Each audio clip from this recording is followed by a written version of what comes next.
Chapter 2046. Then one deliberately placed the wooden sword at his waist gently on the table, while the other placed the long and narrow wooden knife heavily on the table. Tit for tat. The old man in the middle of the hall downstairs began to tell stories again. As long as the topic of the peach blossom sword god Dong Tai was temporarily ignored, the old man was very familiar with the way. He gradually entered the best state again and talked endlessly. After drinking 2 more bowls of wine, he was really a little drunk. He was tongue-tied and said some inappropriate things.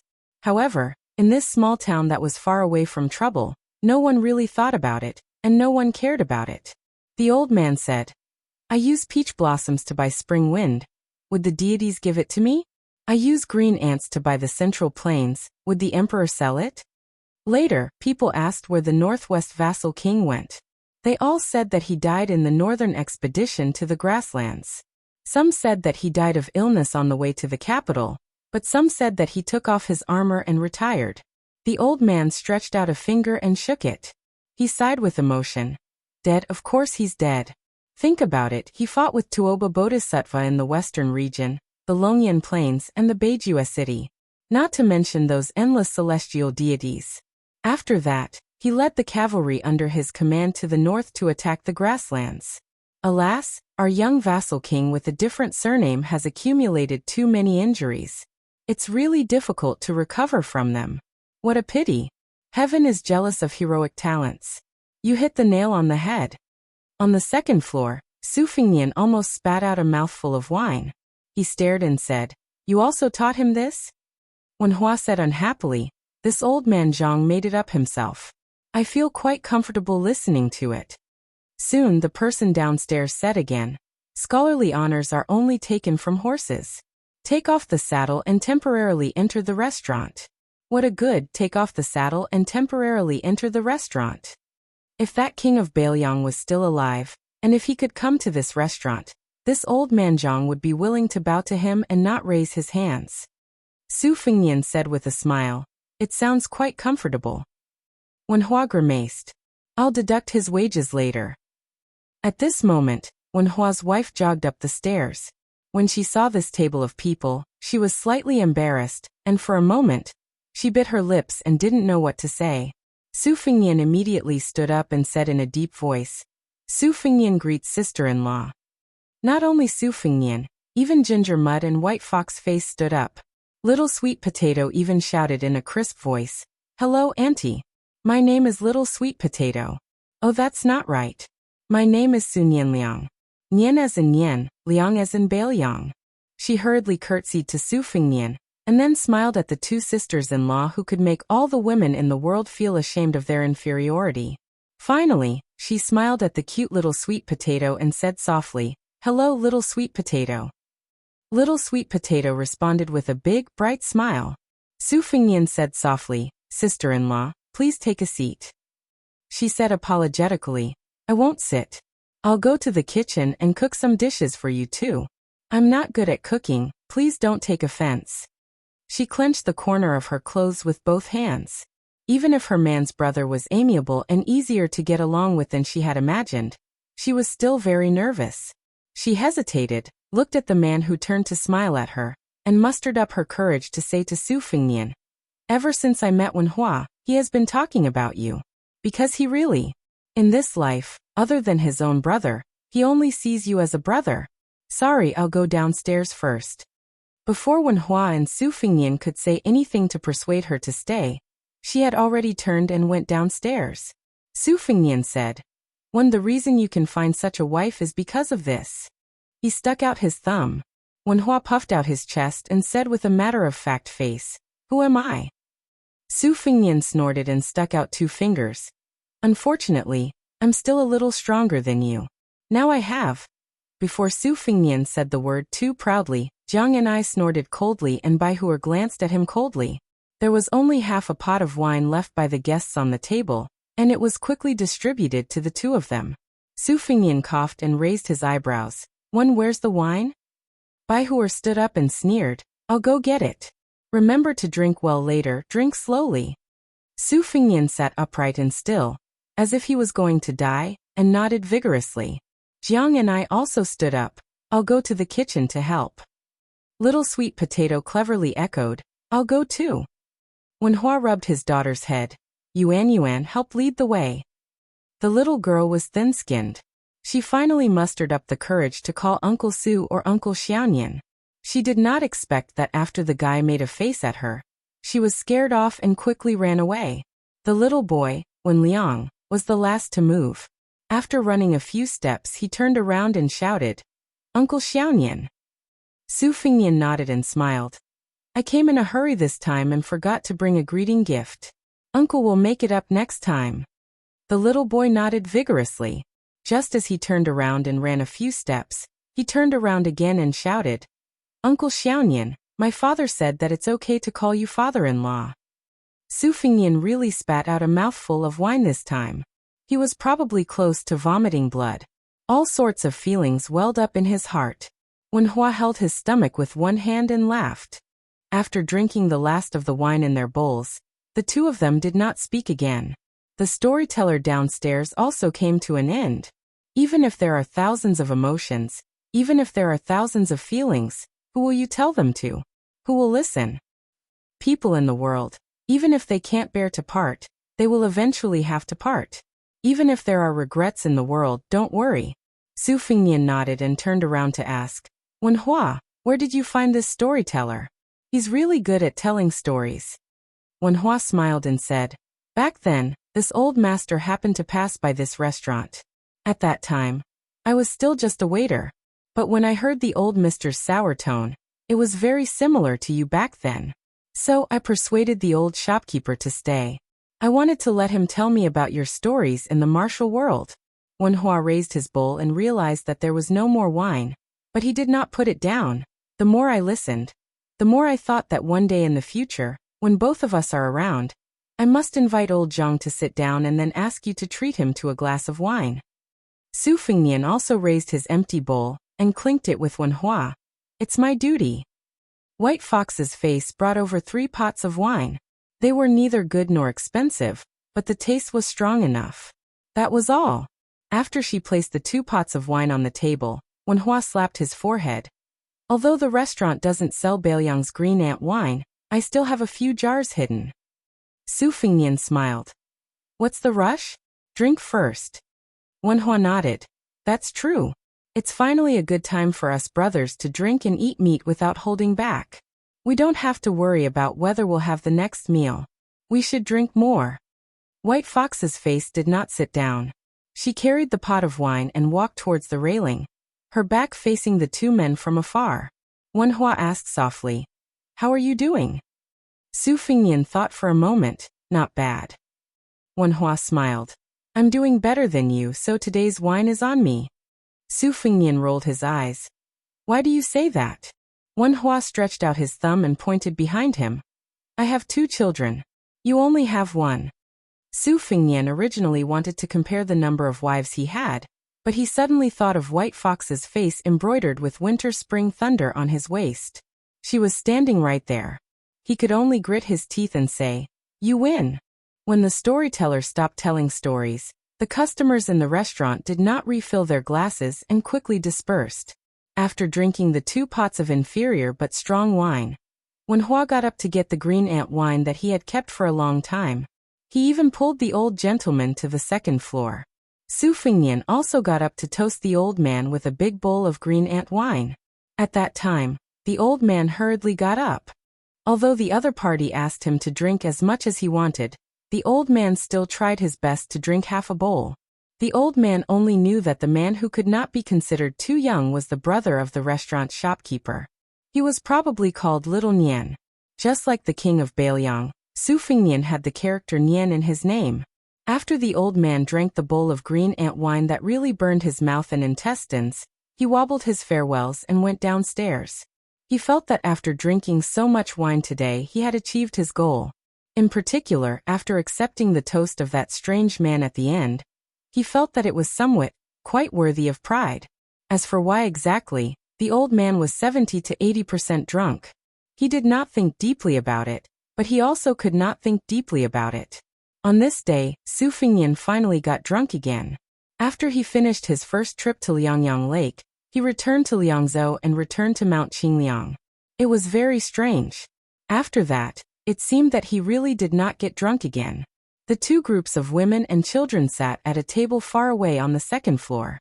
From beginning to end, they did not disturb the two men who were drinking and chatting. Su Fengnian said drunkenly that he found a place surrounded by mountains and brought them to live in seclusion. He said that they all knew Li Dong, and a little monk called Wu Nanbei went to Gangnam-do. The little monk said that he wanted to build a temple, because when there was a temple, there would be pilgrims. With pilgrims, there would be incense money. With incense money, even if he could not become a Buddha and burn Buddhist relics, he would still have money to buy rouge and face powder for Li Dong. He said that his younger brother, Su Longxiang, also found a wife that he was satisfied with. The woman called Murong Longshui, for Huang Manor, turned from a 200-pound fatty to a 100-pound woman. He said that he must find that guy called Chunji Bao. He did not believe that this Bulsh *T war sage in white was really dead. He must ask him why in person. He said that he originally wanted to introduce a guy called Zhao Zhu to Wenhua. Unfortunately, that bastard was too stingy. He was not even willing to treat people to drinks, so he let it go. He said that a guy who used to be called Zhao Zhuan and his wife settled down in Beiliang's Dowling Prefecture and became a private school teacher. It was quite good. He said that the former sect leader of Wudong, Li Yufu, should not have left. It was not worth it, even if that young Taoist did it for the sake of the common people. He said that it was a pity that Wenhua did not get to see the magnificent scene of thousands of exiled immortals descending like rain. He said that he did not know if his disciple, Li Dong, could really become a land flood dragon and become the last land immortal in the world. He said that his Su family had changed to the residence of the Beiliang prefect. He could not bring Wenhua there to show off. Chapter 2047.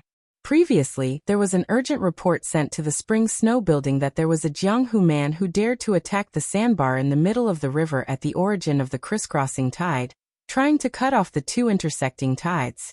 Song Li didn't mind that the onlookers couldn't see the tide in the end, but he was surprised by the Machateman's behavior.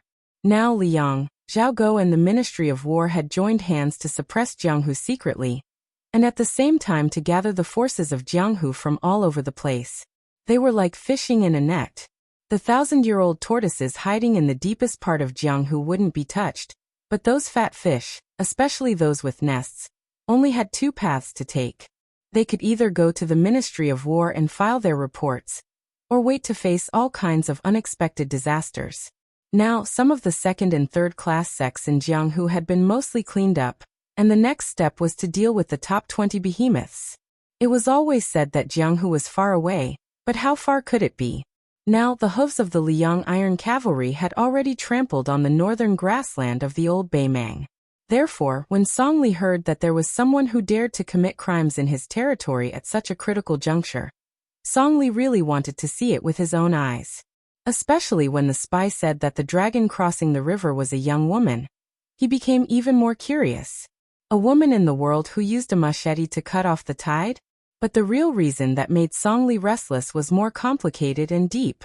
He hoped that the audacious female grandmaster from the Jianghu would be able to help him find some clues, and then follow the clues to find a certain person. If that person was still alive in this world, then Song Li would kill him no matter what price he had to pay. In today's Liang imperial court, after that person's death, almost everyone felt relieved. The old Beimang officials who had lost their territory because of the defeat felt this way, such as Zhong Shentong and Zhong Tan, who had made a comeback, and the civil and military officials of Nanjiang who followed the true dragon to the north, and even the two scholars, of Jiangnan and Liao were no exception. This kind of feeling could only be understood but not described. Even though the officials from Beimang were gathered in the capital, as long as they thought that that person was gone and would not appear in the future, they felt that it was not unbearable for the Liang party, which was still in its embryonic form, even if it eventually became the general trend. How could the Central Plains be unfamiliar with the struggle between factions in the imperial court that was always the same? Fighting back and forth, at most, they would be spat at in the imperial court, but they would never be stabbed by someone's knife and bleed a few pounds of blood. From now on, the Beiliang Dao was still the Beiliang Dao, and the Beiliang Dao was still the Beiliang Dao. However, The Dao of the Su family would stop at the 6th generation of Su Dao, because the Bailiang Palace had become the most magnificent official residence in the world. Song Li knew that person was definitely not dead, even if His Majesty personally said that he was dead. How could the merit of supporting the emperor and the official who followed the emperor compare to the irreplaceable merit of killing that person? The key was that this irreplaceable merit would not be so great that it would shock the emperor, because His Majesty knew, he knew, and a few important officials who were qualified to come into contact with that level knew. Other than that, no one else knew. Whether or not Song Li, who was destined to be unable to gain merit on the grasslands, could smoothly change the peace character to the conquest character in 10 years depended on this one move. Song Li knew very well that of the 4 conquest generals, other than Wu Zhongshuan, who had taken the initiative and kept the title of Southern Conquering General, the Emperor Zhao Zhu, in order to keep the imperial court in check, would definitely have one person from the Liang faction and one from the Nanjiang faction. Then there was only a literal position left. If Zhao Zhu, in order to appease the old officials of Great Peace City of the previous dynasty, gave out another conquest character, then where would Song Li be in the future? Would he be cooped up in Guangling Dao as a deputy provincial governor for the rest of his life? Moreover, the position of Jidushi in the future would only be a nominal position, and its weight would be far inferior to that of the administrator. Zhao Zhu's new dynasty would definitely not repeat the mistakes of the past, and watch as more than 20 Daoist territories reappeared in the world. Song Li did not act rashly and alert the enemy. He ordered the elite cavalry to not move. He only mobilized a large number of secret spies that he had carefully cultivated according to Bailiang's method of raising water and raising eagles, as well as a dozen or so Jianghu dogs with extraordinary martial cultivation. He was going to cast a long line to catch a big fish for the woman whose identity he did not yet know. Zhao Go, who was familiar with all kinds of inside information in northern Liang, had almost died during the auspicious talisman era. Moreover, after the death of Yuan Bunshi, the teacher of half-tongued emperor, he completely lost control of the spy network in northern Liang. The successor who took over from Yuan Bunshi had always been shrouded in mystery. Even Song Li had no way of knowing the identity of the successor. He only heard that the successor was an old official of the previous dynasty, and was almost blindly trusted by the new emperor Zhao Zhu. Song Li did not dare to pry into it, because it was a king's reverse scale. How could he not know Zhao Zhu's nature? The true nature of an emperor. What was the relationship between Zhao Zhu and that person? They were true friends of life and death. Otherwise, how could that person have come to Great Peace City alone? How could he have been surrounded by hundreds of Jianghu experts and more than 30,000 armored soldiers? How could he have been seriously injured and died in Wuying Palace? On the bottom line, Zhao Zhu's tolerance was in line with his identity as a wise ruler. Once he crossed the line, Zhao Zhu's iron fist and cold-bloodedness made even Song Li tremble with fear. Back when he had taken Great Peace City, Zhao Zhu had Jiang Fuding and Linya, 2 martial grandmasters, charge out with only a dozen or so cavalry. Including the main general, the 3 military officers were all sent back with their heads. Even someone as ambitious as Song Li had to admit that Zhao Zhu was the person most suited to be emperor in the world. Even that person was not as good as Zhao Zhu. Song Li gazed into the distance with complicated thoughts. He saw the line of tide surging over like a snow-white wall. The water splashed and shattered like pearls and jade, and the sound was like thunder. It was like the disbanded Bailiang Great Snow Dragon cavalry on the battlefield, and the 10,000 cavalry that had come to Jiangnan in the 2nd year of the Xiangfu years. It was magnificent, and could not be any more magnificent. The corner of Song Li's mouth rose as he murmured in a small voice, "Let's go." At this time, among the people watching the tide on the banks of the Guangling River, there was a slender man with a girl with slightly dark skin riding on his neck. She had 2 long and narrow wooden blades, one large and one small, hanging from her waist. ###extra chapter 2. A few days ago, I participated in an activity in Longquan and just returned today. Therefore, the extra update is slightly delayed. In the future, I will try to update regularly around 7 p.m. It will be serialized on the WeChat public platform. Fenghuan 1985. Beside the man stood a young girl with skin even darker than the little girl. She carried a sword box on her back, 2 swords at her waist, and a long sword at her back. Looking at it this way, the young girl did not look like a swordsman who aspired to reach the peak of the way of the sword, but a girl who wanted to sell swords all over her body. The little girl with her chin on her father's head rubbed his face and chuckled. "Father, you are much more handsome than yourself," the man said softly in a helpless tone. "Heartless daughter." The young girl who carried at least 7 or 8 swords smiled sweetly. The little girl pressed her hands on her father's head. "Oh, surnamed Su, you are rebelling. See if I don't complain to second mother, third mother, fourth mother, fifth mother, sixth mother, eighth mother, and ninth mother. I will say that you are seducing fairies again. Let's see if they believe you or little sweet potato." The man sighed and said, "Little sweet potato, what do you mean by 5th, 6th, 7th, 8th, and 9th? Besides, this kind of joke must not be made. When I return home, the first thing I will do is kneel on the washboard for 3 days and 3 nights. Won't you feel bad?" The girl nicknamed Little Sweet Gourd folded her hands and looked at the tide.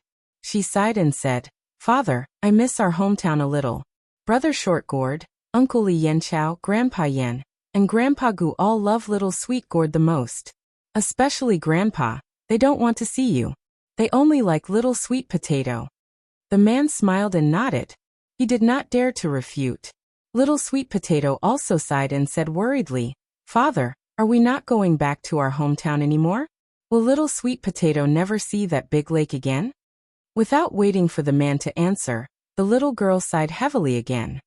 "Our family's lake is called Tide Hark Lake. After seeing the tide of Guangling River, I will treat it as if I have returned home." The man smiled and said gently, "You are so sensible." Little Sweet Potato lowered her voice and said, "Then can I go to Wu City with father and not follow Brother Tong and the others home in a hurry?" The man said unhappily, "Sure. At most, father will suffer with you. You will be beaten by your mother and father will kneel at the side. We will bear the burden together. How about it?" The little girl weighed the pros and cons, but in the end, she gave up. In any case, she could go out with her father every year. She actually missed her mother a little.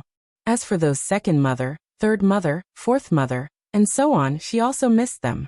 It was just that she did not miss her mother as much. The tide had already passed.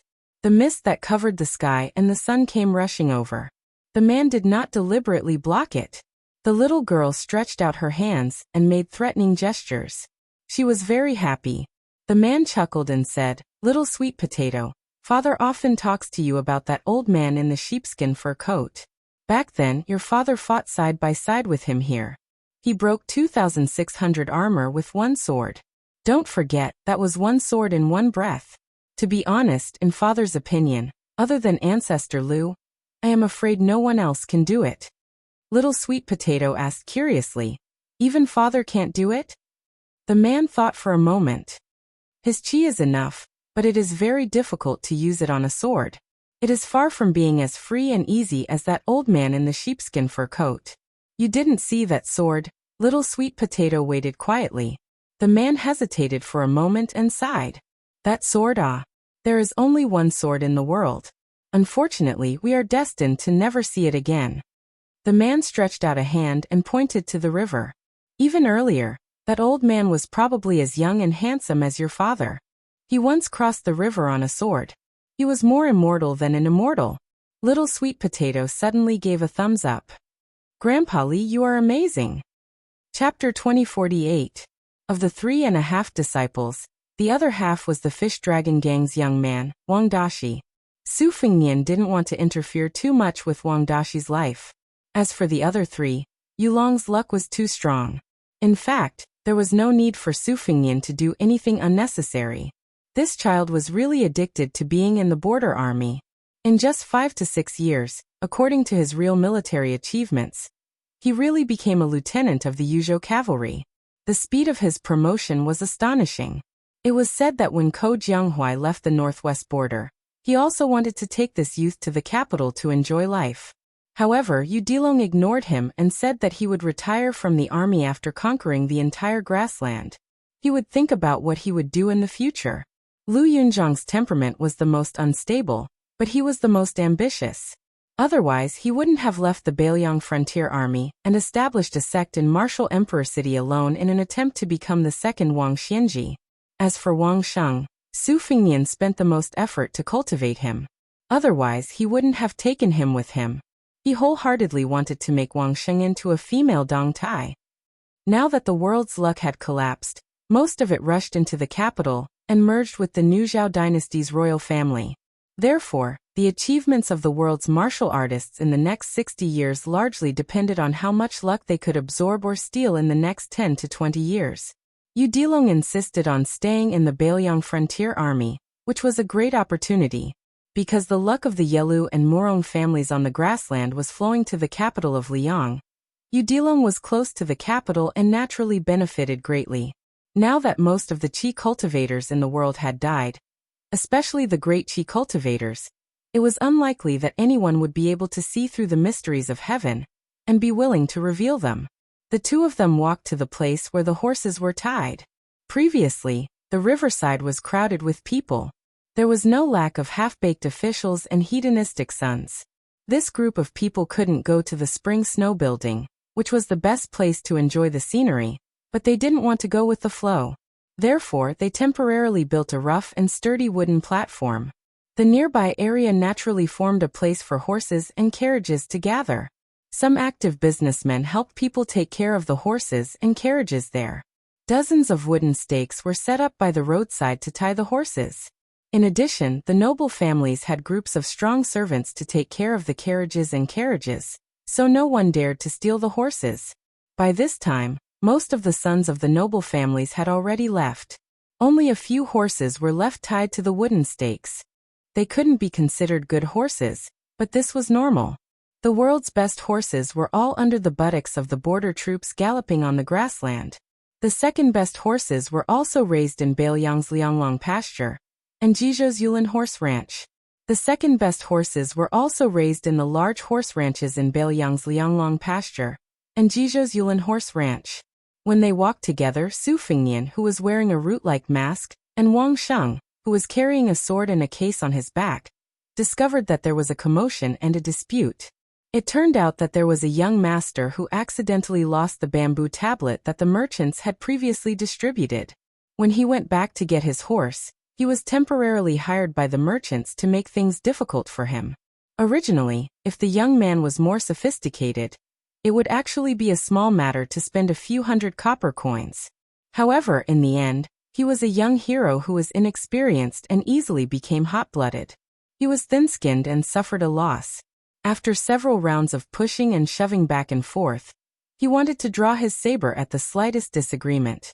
The young woman accompanying him, who was the same age as him, couldn't stop him no matter how hard she tried. Her delicate and pretty face was filled with embarrassment, but it couldn't be said that she was frightened or panic-stricken. Those who lived at the bottom of the Jianghu couldn't be compared to those high and mighty immortals who flew here and there to fight. They were neither dragons who crossed the river nor tigers who sat on the ground. They were just small fish and shrimps in a rotten swamp. It was inevitable that they would be covered with the smell of dirt. Therefore, they always liked to fight one-on-one. Moreover, it was the kind where the old man led his brothers to fight one-on-one. If the young machete man who couldn't stand being teased decisively drew his saber, it would be fine. Perhaps it could even frighten people. However, for some reason, when the young man drew his saber halfway out of its sheath, it seemed that he remembered some sect rules. In the eyes of those ruffians and wanderers, of course, he was an embroidered pillow with a straw belly. As for the beautiful woman who was implicated, their words became more and more frivolous and obscene. The young machete man who had never been humiliated like this had his eyes bloodshot. It was obvious that he was extremely angry. His whole body was trembling, but the hand that held the saber was still very steady and motionless. When a person has practiced the saber to such a level, even if one doesn't talk about the level of the saber technique or the good or bad moves after drawing the saber, once one has the meaning, it means that one has truly reached a higher level. In the future, one's path of practicing the saber will only become wider and wider. However, if he dared to kill someone here, with the current situation of Guangling sect, even if this young man's path was wide, without his head, he would not be able to continue walking. When the young machete man saw that the ruffian dared to extend his hand to touch the chest of the woman beside him, he completely exploded. The speed of the saber was so fast that those ruffians who couldn't even be considered half a Jianghu person could not see it clearly. The local ruffian who was scared stiff was dumbstruck. He blinked his eyes and only saw a trace of the saber tip in front of his eyes. His forehead was somewhat cold, perhaps because the tip of the saber had pierced through it. He had the demeanor of a general and did not move at all. Of course, it was not that he really had the courage to be fearless when facing the saber tip, but that his 3 legs were so scared that they were weak and could not move. The young machete man who had almost split the man in half was also somewhat scared. His face was flushed red, and his expression was complicated as he turned his head to look at the person holding the saber with 2 fingers. Su Fengnian's 2 fingers pressed down on the spine of the good saber, and he smiled. Young hero, you have to change your temper in the future. When you meet this kind of person who doesn't have eyes and can't be reasoned with, just announce your Jianghu name and sect. It will most likely work. Even if it doesn't work, don't kill people so easily. The government is not to be trifled with. The young machete man took a deep breath and gently pulled out the saber. The uninvited guest with an ordinary appearance also took the opportunity to release his fingers. The young machete man put the saber back into the scabbard and saluted. I have learned. The beautiful and gentle woman smiled at Su Fengnian and said, I am Gao Tangyan of the Spring God Lake's Big Dragon Gang. My father is Gao Biaoyao. May I ask if Senior can come to my humble home for a chat? My father loves to pay respects to the heroes of the world. That's why he has the slightly famous Chivalry Hall. Every time a hero comes, a chair will be placed there. Now there are 26 chairs. Manor Master Tong of Jinswa's Saber Manor has recently received a cordial invitation from my father. He may appear. If Senior is willing to go. Su Fengnian interrupted the woman's words and tactfully declined. I won't impose on you. Besides, I'm not famous in Jianghu. How can I be on the same level as that female saber saint in your Chivalry Hall? Master and disciple have urgent matters to attend to, so we'll take our leave first. The woman frowned imperceptibly, as if she was wronged and resentful. However, in the depths of her naturally charming eyes, there was a hidden killing intent. She quickly smiled and said, If that's the case, I hope Senior will come visit us when you have the time. Su Fengnian laughed heartily and said, Of course, of course. I've long heard that the Big Dragon Gang recently picked up a huge rock from the Spring God Lake. Even the Spring Snow Building can't compare to it. If there's a chance, I'll definitely go. There are more than 100,000 words of extras to read on WeChat's official account.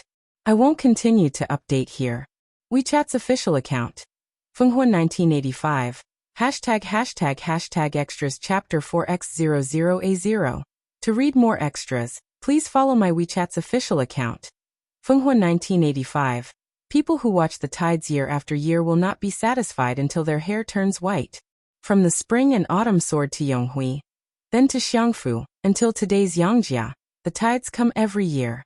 People with white hair leave every year.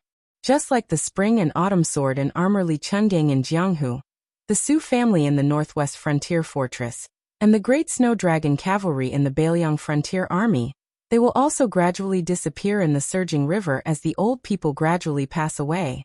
Zhao Yi, the prince of Guangling, who met a tragic end, once said at the celebratory banquet after the pacification of West Chu that there were only 5 people in his life that he wished to be safe and sound. His old friends on Qingshan, the famous library, and the Spring Snow Building. However, as soon as he finished speaking, the Prince of Yan's horse hooves crossed the Guangling River, and the Spring Snow Building, which Zhao Yi regarded as his exclusive property, became someone else's plaything in the blink of an eye. Su Fengnian glanced at the high Spring Snow Building. Wang Xing asked, Master, what are you thinking about? Su Fengnian rubbed his chin, a thoughtful expression on his face. Wang Sheng, who are the new top 10 beauties of the Rouge ranking. Wang Xing stamped his feet and said angrily, Master. Su Fengnian laughed heartily. Don't worry, your master doesn't have the guts to steal. Wang Xing cautiously glanced at his master, half believing and half doubting. The latter returned a glare, but it did not have much power. The young girl smiled. Su Fengnian looked at this disciple he had picked up on the shores of the Eastern Sea, and said softly, Climbing the path of the sword has always been a process of going from simple to complicated, and then from complicated back to simple. At that checkpoint, if you can endure it, you will be able to gallop across a wide expanse of flat land. If you can't, you can only wander about halfway up the mountain for the rest of your life. Apart from the sword case that old Huang had left behind in Martial Emperor City, Wangsheng also had 9 swords of different sizes hidden in it. They were the thin as a willow branch, moose fish, the dogwood personally forged by the old Northern Han scholarly sage, wild crane, the talisman sword of the great Feng dynasty's loose immortal Huang Sis Han, and the short sword orb, which the nameless assassin had pierced through the emperor of Dongyue's abdomen in the early spring and autumn period.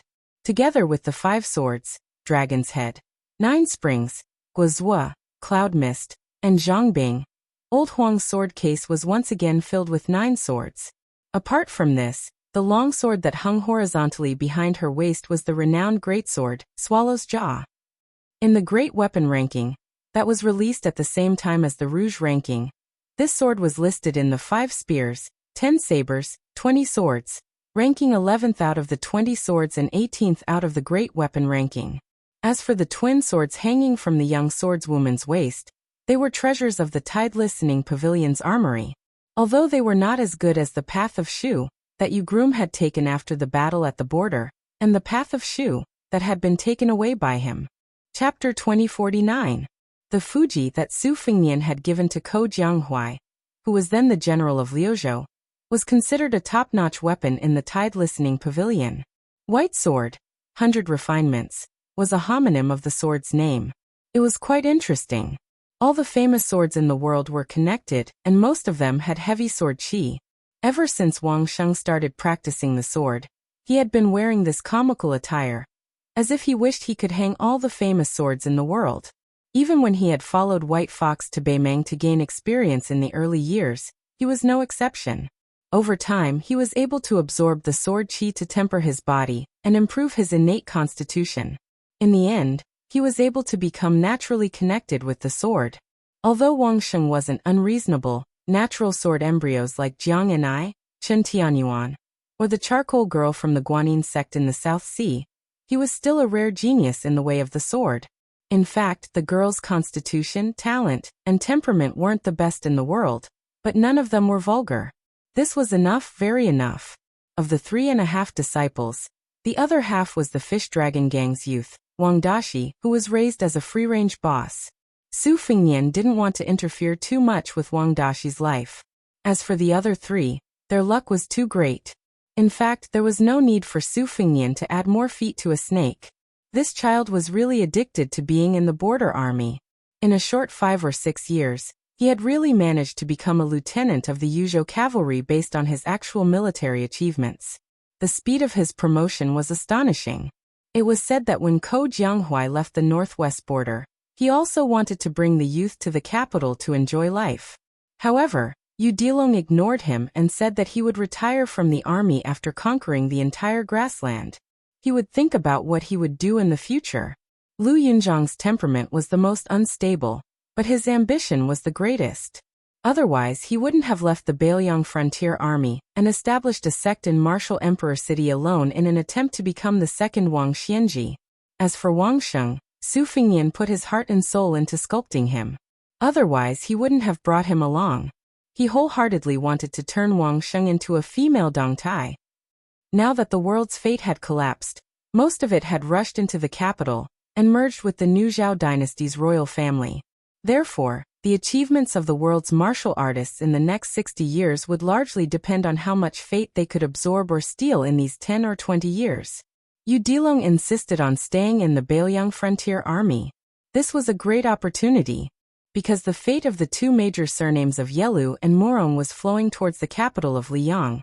Yu Dilong was close to the water and naturally benefited greatly. With such a profound mystery, most of the qi cultivators in the world had died, especially the great qi cultivators. It was unlikely that anyone would be able to see through the mysteries of heaven and be willing to reveal them. The 2 of them walked towards the place where the horses were tied. Previously, the riverside was crowded with people, and there was no lack of half-baked officials and hedonistic sons of rich parents. This group of people could not go to the spring snow house, which was the best place to enjoy the scenery, nor were they willing to follow the crowd. Therefore, they temporarily built a large, rough, and sturdy wooden platform. The nearby area naturally formed a place for horses and carriages to gather. There were merchants who were active there to take care of the horses and carriages. Dozens of wooden stakes were set up by the roadside to tie the horses. In addition, the noble families had groups of strong servants to take care of the carriages, so no one dared to steal the horses. By this time, most of the children of the aristocratic families had already left, leaving only a few horses tied to the wooden stakes. They could not be considered good horses, but this was also very normal. The best horses in the world were all under the buttocks of the border troops galloping on the grassland. The second best horses were also raised in Bailiang's Lianglong pasture and Jizhou's Yulin horse ranch. The second best horses were also raised in the large horse ranches in Bailiang's Lianglong pasture and Jizhou's Yulin horse ranch. When they walked together, Su Fengnian, who was wearing a root-like mask, and Wang Sheng, who was carrying a sword and a case on his back, discovered that there was a commotion and a dispute. It turned out that there was a young master who had carelessly lost the bamboo tablet that the merchants had previously distributed. When he returned to get his horse, he was temporarily hired by the merchants to make things difficult for him. Originally, if the young man was more sophisticated, it was actually a small matter to spend a few hundred copper coins.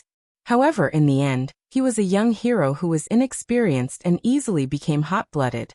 He was thin-skinned and suffered a loss. After several rounds of pushing and shoving, if there was a disagreement, he would pull out his saber. The young woman accompanying him, who was the same age as him, could not stop him no matter how hard she tried. Her delicate and pretty face was filled with embarrassment, but it was not to say that she was frightened or panic-stricken. Those who lived at the bottom of the Jianghu could not be compared to those high and mighty immortals who flew around to fight. They were not like dragons who crossed the river or tigers who sat on the ground. They were just small fish and shrimps in the mud. It was inevitable that they would be covered with the smell of dirt. Therefore, they always liked to fight one-on-one. Moreover, it was the kind where the old man led his brothers to fight one-on-one. If the young machete man, who could not stand being teased, had decisively pulled out his saber, it would have been fine. Perhaps it would have been able to intimidate people. However, for some reason, when the young man pulled out his saber halfway, he seemed to have remembered some sect rules. In the eyes of those ruffians and wanderers, of course, he was like an embroidered pillow with a straw belly. As for the beautiful woman who was implicated, their words became more and more frivolous and obscene. The young machete man, who had never been humiliated like this, had bloodshot eyes. It was obvious that he was extremely angry. His whole body was trembling, but the hand holding the saber did not move at all. It was very stable.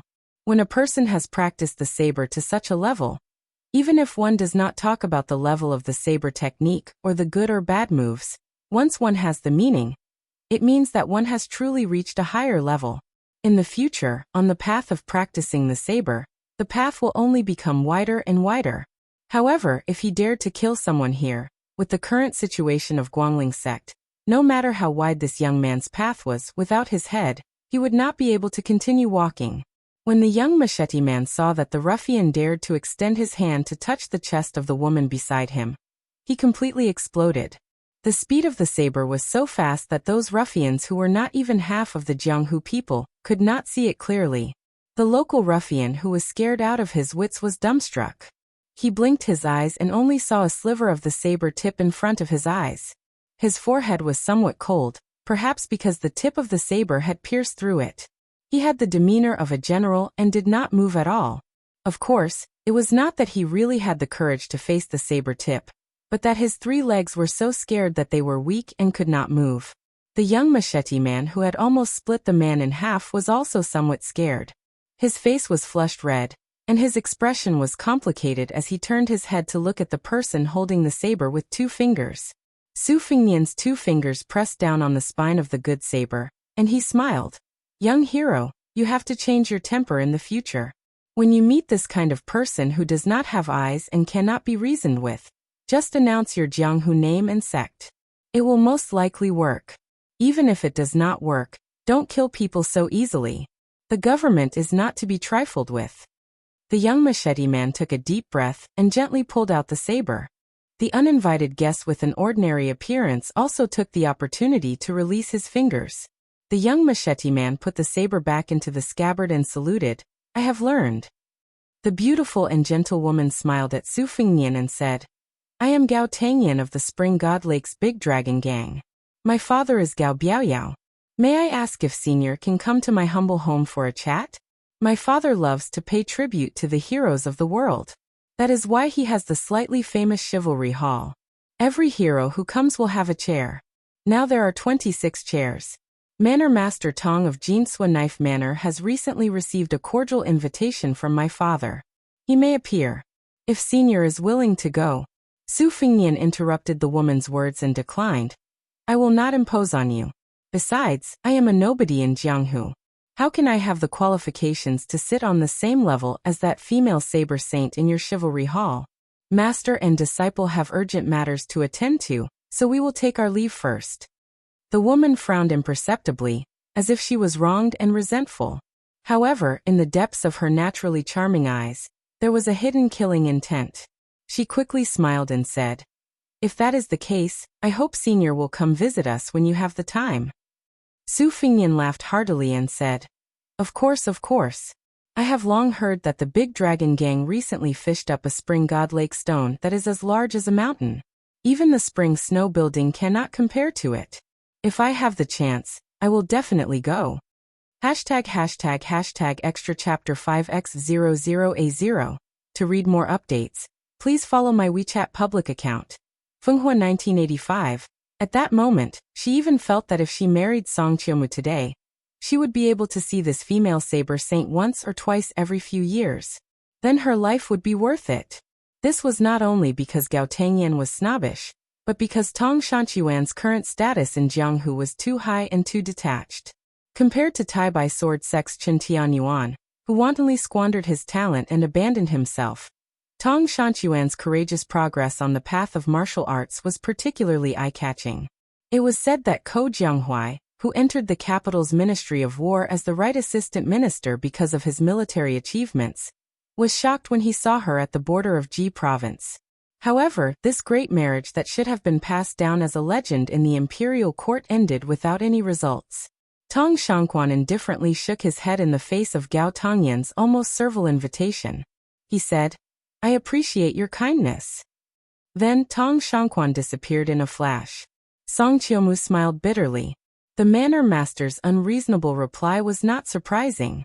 However, after experiencing the local conditions and customs of the Central Plains for the past few years, he could not help but have some doubts. Could Jinsua Saber Manor, which stood out like a crane in a flock of chickens, really have a foothold in the Jianghu of the Central Plains? Gao Tangyan realized that she was not angry at all. She only felt regret.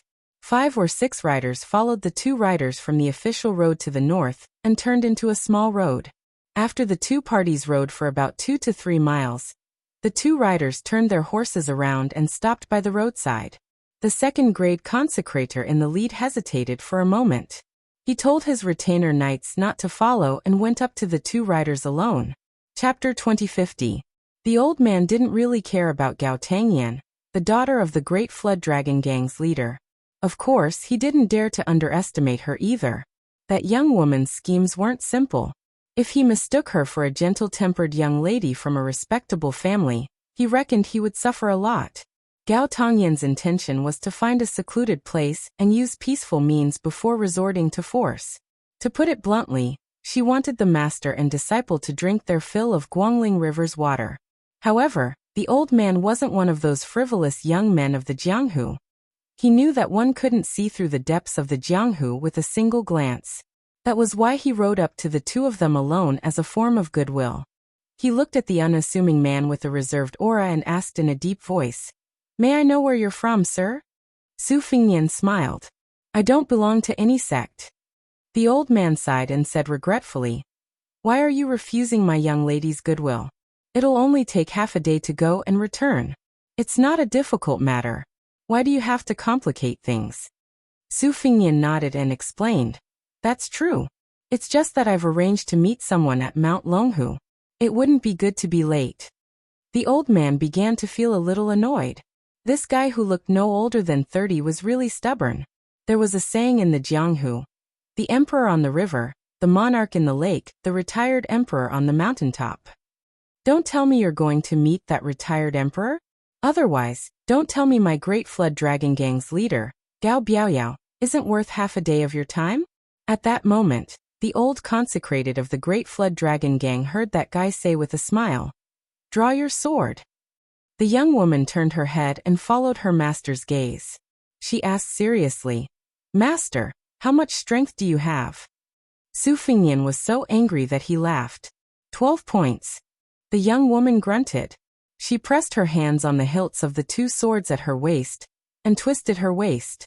Her figure instantly left the horse's back. The sword hadn't even left its scabbard, but the cold sword chi was already rushing toward the old man's face. The old consecrated of the Great Flood Dragon Gang, who boasted that his martial cultivation was rarely matched in a province, was instantly terrified. His mount, too, was so frightened that it raised its hooves. Fortunately, the hidden girl didn't target him, but instead quickly moved to the other side of the road.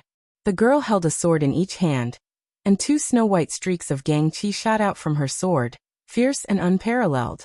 One after the other, they slashed at the woman with the saber who had landed on the other side of the road. The latter dodged to the side, one hand on the saber hilt, but there was no sign of her pulling it out. She quickly retreated with small steps. After the young girl, whose two sword auras missed, landed on the ground, she followed like a shadow. Her body spun rapidly, and two dazzling arc-shaped sword auras, one high and one low, swept towards the woman. The latter abruptly sank her chi into her dantian and leaned back, barely dodging the two sharp sword auras that slit her neck and waist respectively, when the young girl charged forward with a straight thrust of her sword. At that moment, the saber-wielding woman, who had yet to straighten her back, lightly tapped the tip of the long scabbard at her waist on the ground. A powerful aura burst forth, and the young girl, who seemed to have sensed that she was no match for her, made an inconceivable move. Her right hand's fingers released the sword that had stabbed forward, and she quietly twisted the wrist of her left hand that was holding the 100 refinements. Both swords left her hands. At the same time, the young girl stopped and took a step back. Her aura also rose rapidly. Her right hand circled behind her back and grabbed the famous swallow's jaw that hung horizontally behind her waist. The saber-wielding woman, who had not attacked from beginning to end, disappeared. Of the two long swords that had left the young girl's hands, one was slanted downward, and the hilt was raised high. The tip of the white sword was pointed straight at the woman's chest before she disappeared. As for the 100 refinements in her left hand, which had suddenly disappeared and then suddenly reappeared, it hovered at the spot where the saber-wielding woman had originally retreated. The young girl drew her sword from its scabbard. This time, she held the swallow's jaw in her hand, but compared to when she held the two swords with both hands, her aura was even more astonishing. Sword aura surrounded her, and her sleeves were filled with a sharp glint. In the next moment, a blinding light burst forth. The sweaty Great Flood Dragon Gang honorary elder only saw the young girl holding the swords with both hands.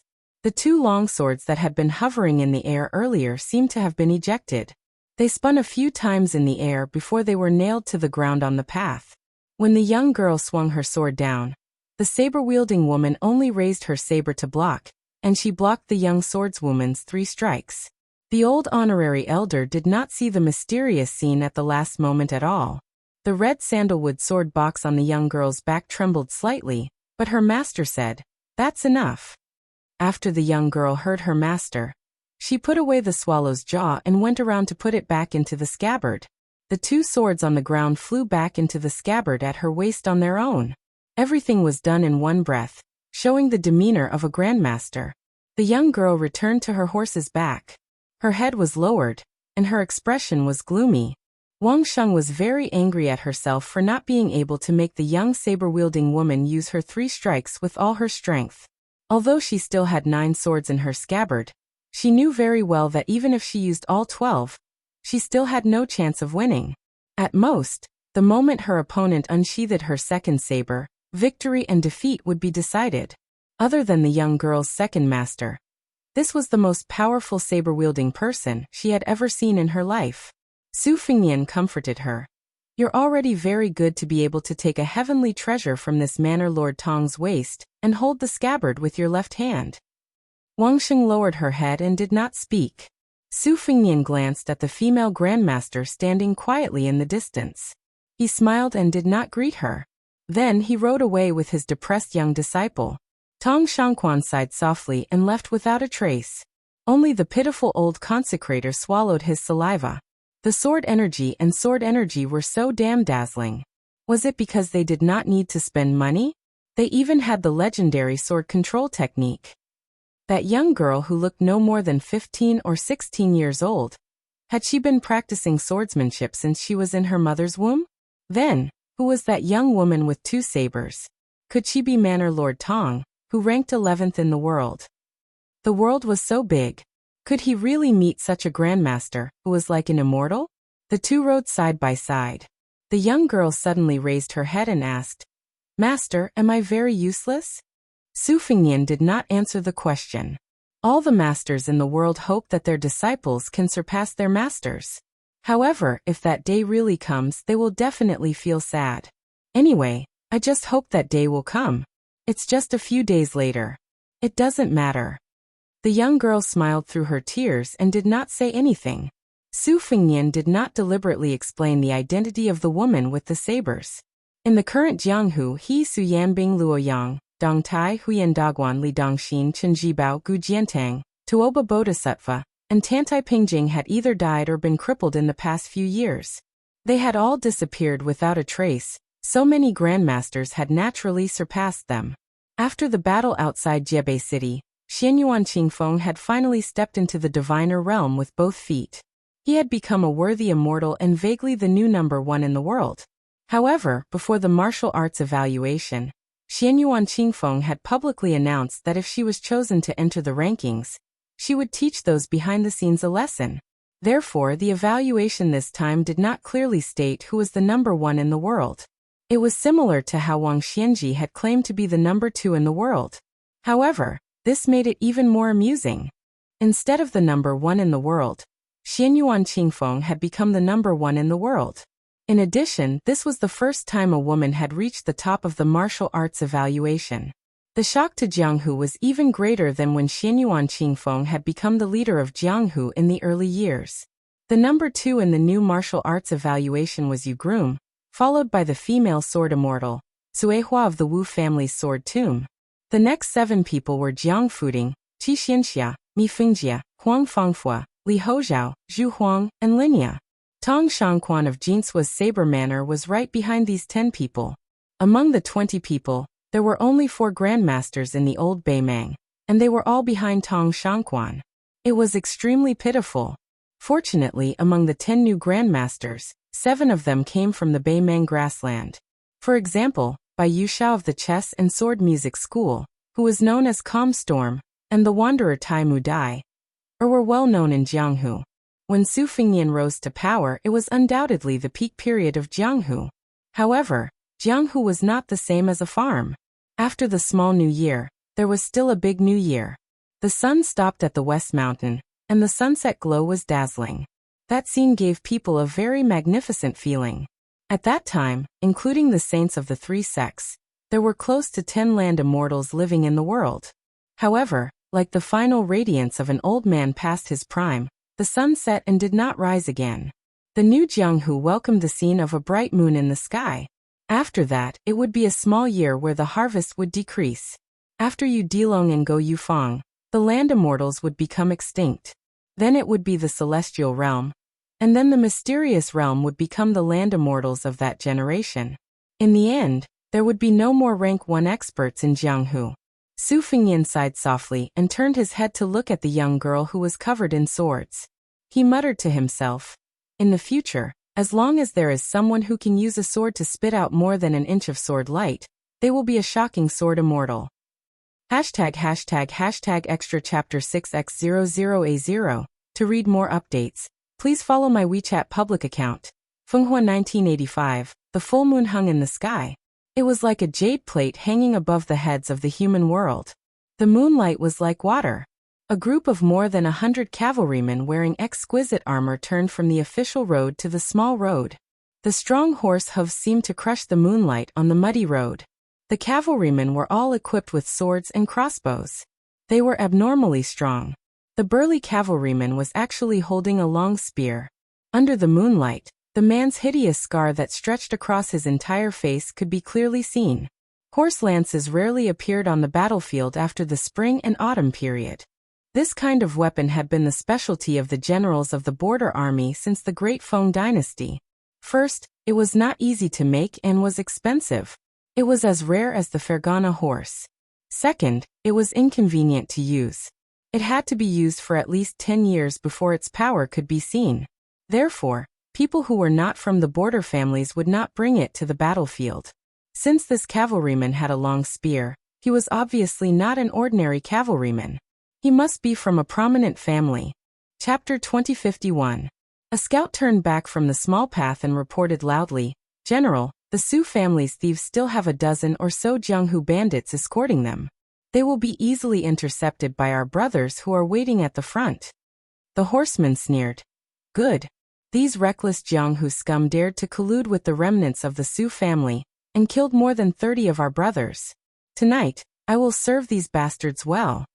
About a mile away from this elite horseman, on a small path that could only allow 3 riders to pass side by side, 12 or 13 people were escorting a horse carriage. When they saw the bright light in front of them, their faces changed drastically. They saw torches raised at the end of the path, with 3 riders in each row. There were more than 10 rows in total. Under the light of the torches, the elite horsemen held the standard light crossbows of the Liang military, ready to fire. When these righteous Jianghu bandits saw this scene, although they had already disregarded their lives, they were still frightened. Previously, to rescue the Sioux family of Guanhai County, who had been loyal to them for generations, they left the mansion secretly and left the city through the city gate. They were all scared but not in danger. They didn't expect that not long after they left the city, there would be more than 100 riders charging towards them. 7 or 8 of them died under the light crossbows. If it wasn't for the Master Jianghu Sr. who had the cultivation of Master Realm, who took the initiative to cover their retreat and retreated with his own strength, no one would have been able to escape 30 miles away. Some of them looked back and saw that after the senior killed more than 20 riders, he was hit by several arrows. Then he was stabbed in the chest by a rider with a strange spear. Using the huge inertia of the horse's charge, the master was pushed back more than 40 steps. In the end, the rider casually threw the corpse a few feet away. It was obvious that the rider's innate strength and martial cultivation were both amazing. Even if a level 2 Master Realm Master wasn't injured, he would probably be on par with the rider. A Jianghu rider glanced at the large paddy fields by the side of the road. Most of them had finished their autumn harvest. Bunches of straw that had been harvested were piled up on the fields. They didn't have time to pick them up and bring them home. He turned around and roared, "Get into the fields." The old coachman who was driving the carriage gritted his teeth and abruptly reined in the horse, turning around and following the slope towards the dried-up paddy field. The carriage was not as light as a horse, so it immediately jolted violently. After passing through a short but hard ridge, it rushed past. The 4 wheels momentarily stopped in the air before crashing to the ground with a loud bang.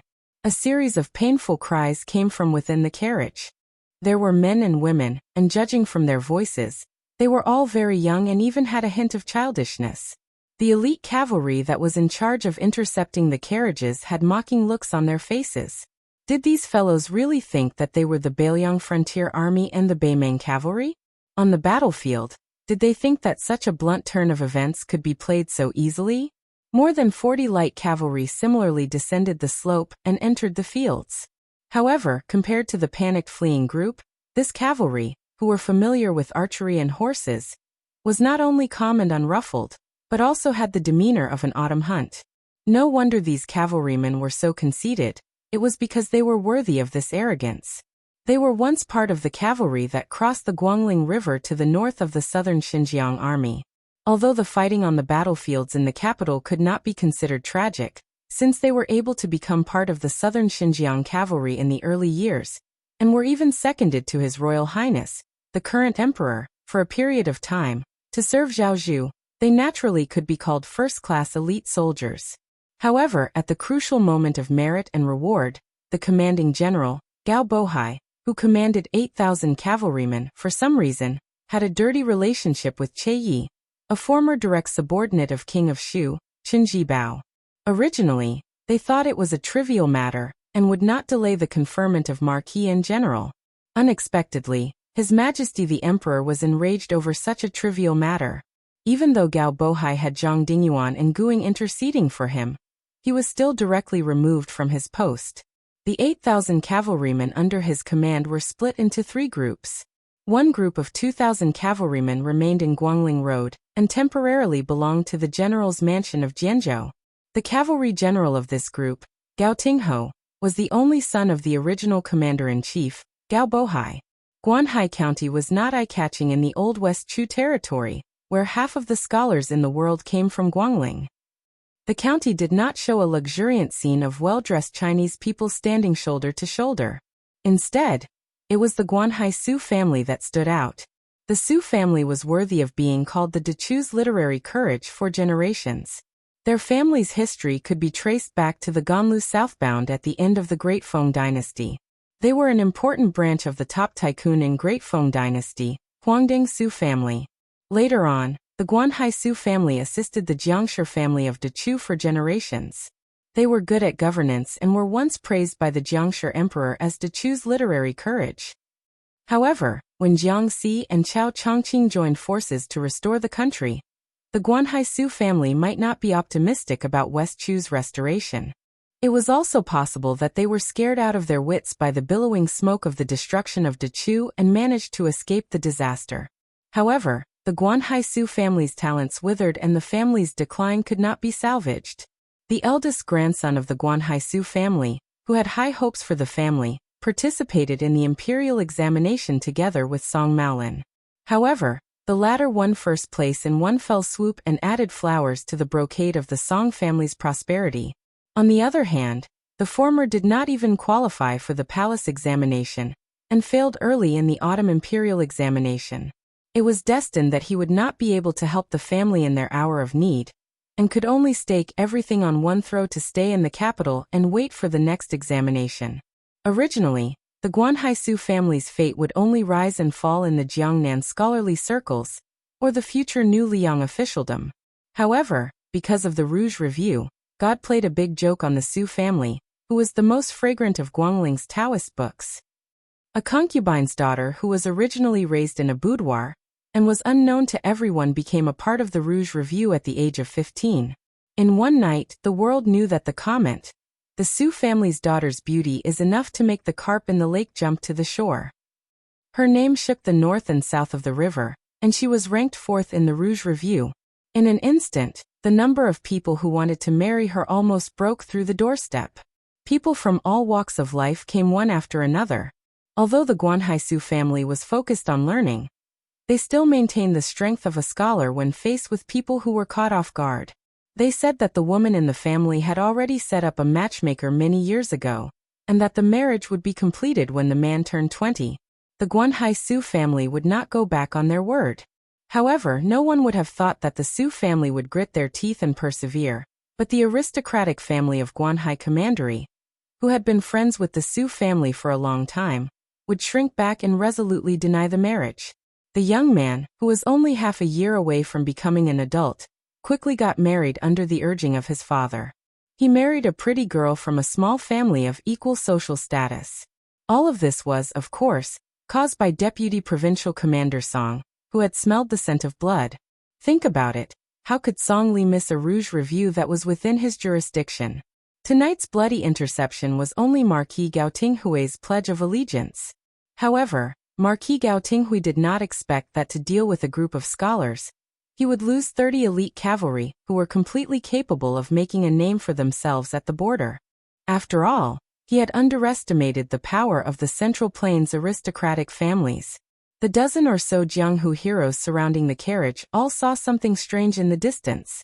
In the distant field, behind a pile of rice, there were 2 people, one big and one small, lighting a bonfire, as if they were roasting game.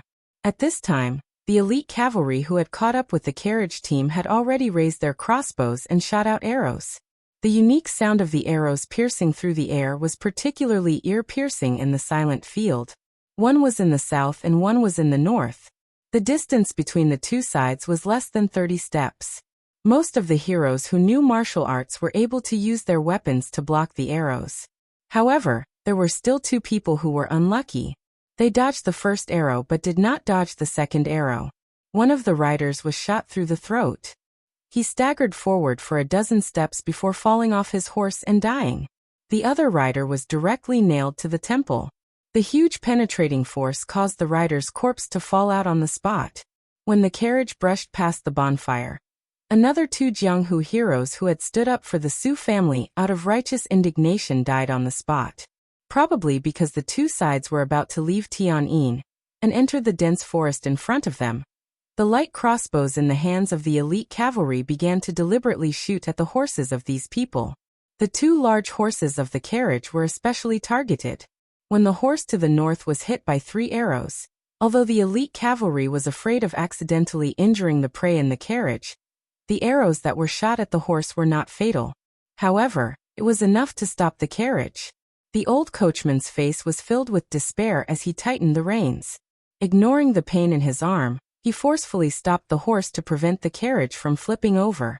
The remaining Jianghu riders all stopped their horses to the north of the carriage and formed a line, protecting the carriage behind them. Keeping a promise was worth 1,000 gold, and disregarding life and death. This was the foundation of these Jianghu people. Although the word loyalty was becoming less and less valuable in the new Jianghu, at least these people still firmly believed in the rules of the older generation of Jianghu. A middle-aged man who looked like a military officer leisurely turned his horse. After circling around the same place, he pointed the tip of his sword at the carriage and said in a deep voice, "Everyone get off." No one responded. The knight sneered and waved his sword forward. Another wave of light crossbows shot out. There were only 8 Jianghu people left. Half of them used their weapons to deflect the arrows or bowed their heads to avoid the arrows. The other 4 charged forward and without exception, they were all shot by the arrows and became like hedgehogs. An arrow accidentally hit the carriage and made a bang sound. The military officer did not even look at the corpses and said sternly, "I'll give you one last chance." An even more hurried and muffled sound of horse hooves sounded in the distance. The main general, Gao Tingho, had already led the 100 cavalry over. When he passed by the bonfire, he did not brazenly kill. Instead, he used his lance to poke and flick the bonfire. Suddenly, sparks flew everywhere and trapped the 2 pitiful people who were sleeping in the countryside. He slowed down the speed of his horse because he found that the 2 people who should have been in a panic were still sitting in the same place and did not roll or crawl to avoid the sparks. Gao Tingho hesitated for a moment, but did not stop his horse. After all, the prey tonight was related to his career and he knew what was important. Chapter 2052. Due to Marquis Gao Tinghao's mercy, the hundreds of elite cavalry behind him didn't kill them. However, a few of them shot a few arrows and nailed them into the ground beside the 2 men. The closest arrow was only 3 or 4 inches away from the feet of the man in the green robe. Marquis Gao Tingho approached the carriage and looked at the 4 Jianghu heroes with a gloomy smile. "You 4, get off your horses and don't die. You've already done your duty by escorting them all the way here." The 4 men looked at each other and 3 of them slowly got off their horses with shame. Marquis Gao Tingho tilted his head and arrows rained down on them. The 3 men's thighs were hit by several arrows, and they fell to the ground crying out in pain. Marquis Gao Tingho raised his lance and pointed at the only young man who didn't get off his horse. He smiled and said, "Tell me your name. I don't kill nameless people." The young man put his sword back into its sheath and said, "Hezhou's great sword hall's disciple Lu Guanshan." Marquis Gao Tingho raised his eyebrows. "What's your relationship with the great sword hall's hall master, He Xuewu?" The young swordsman with an elegant temperament replied, "He's my teacher." Marquis Gao Tingho couldn't help but frown. Not only was He Xuewu a tiger in Hezhou's Jianghu, but more importantly, he had stopped West Chu's Chao Chongqing from entering Great Peace City. In the end, he even received a copper fish bag from the Ministry of Justice. Back then, when the emperor led the army to the north, many of the Great Sword Hall's disciples joined the army. This was a problem, But it was just a small problem. Marquis Gao Tinghao's mouth twitched. I heard that your teacher is expected to become a rank 1 martial master in the next few years. Then go and tell He Shuawu when he breaks through. I'll definitely pay him a visit and fight to the death with your teacher. We'll see if your Great Sword Hall's sword is bigger, or my Gao family's lance is longer. The young swordsman was stunned and didn't know how to respond. Marquis Gao Tingho raised his voice. Su family's disciples, if you have any backbone, get out here. Hashtag extra chapter 7x00A0. To read more updates, please follow my WeChat account. Fenghua 1985. Even though the old coachman tried his best to stop them, there were still disciples of the Su family coming out of the carriage. 1 boy and 3 girls. The boy was only 15 or 16 years old. The oldest was a middle-aged woman. The oldest girl of them all. The oldest girl was a middle-aged woman. Ants. And turned and gently placed to the middle-aged woman to the woman. Ants. The woman felt a chill on her slender shoulders. Her face turned pale and her body trembled. She hugged the child in her arms tightly and summoned her courage to raise her head and say, General must be familiar with the art of war, and have heard of the strategy of luring the tiger away from the mountain. Tinghong then, the horse lance thrust out like lightning, and heavily struck the delicate and pretty boy's arm. The boy collapsed to the ground, and stretched out his hand to cover his wound. He was in so much pain that he rolled on the ground, and cried out in heart-wrenching pain. Marquis Gao Tingho closed his eyes and sorted out tonight's deployment in his mind. There shouldn't be any mistakes. He opened his eyes and pointed his lance at the girl in the woman's arms. He said expressionlessly, I advise you to tell the truth. It's not a good thing for a beautiful woman like you to be alone in the wilderness. Even if you don't care about your chastity, you don't have to cherish the few remaining students of the Su family. But how old is the girl in your arms? The maid wanted to step forward, but the middle-aged woman held her arm tightly. The middle-aged woman smiled bitterly and said, The Su family of Guanhai, regardless of gender, old or young, will never disgrace the Su family. Marquis Gao Tinghao's eyes were sharp. He glanced at the middle-aged woman's hand and laughed. So that's how it is. Insignificant skill. Marquis Gao Tingho stopped laughing and sneered. The Su family style? Now that the Su family of the Northwest is gone, how can your little Guanhai Su family be worthy of the word style? Marquis Gao Tingho pointed his lance at the big sword hall disciple not far away and said with a playful expression, You are a smart person. I suddenly have a desire to cherish talents. One day, after I kill your master, you will be the hall master of the big sword hall. How about it? Lu Guanshan's expression was uncertain. Marquis Gao Tingho clicked his tongue and said, The situation has already been decided. What's the point of caring about face? That's not smart. At this moment, a voice sounded from behind them. Sister-in-law, you are also surnamed Su. What a coincidence. We were family 500 years ago.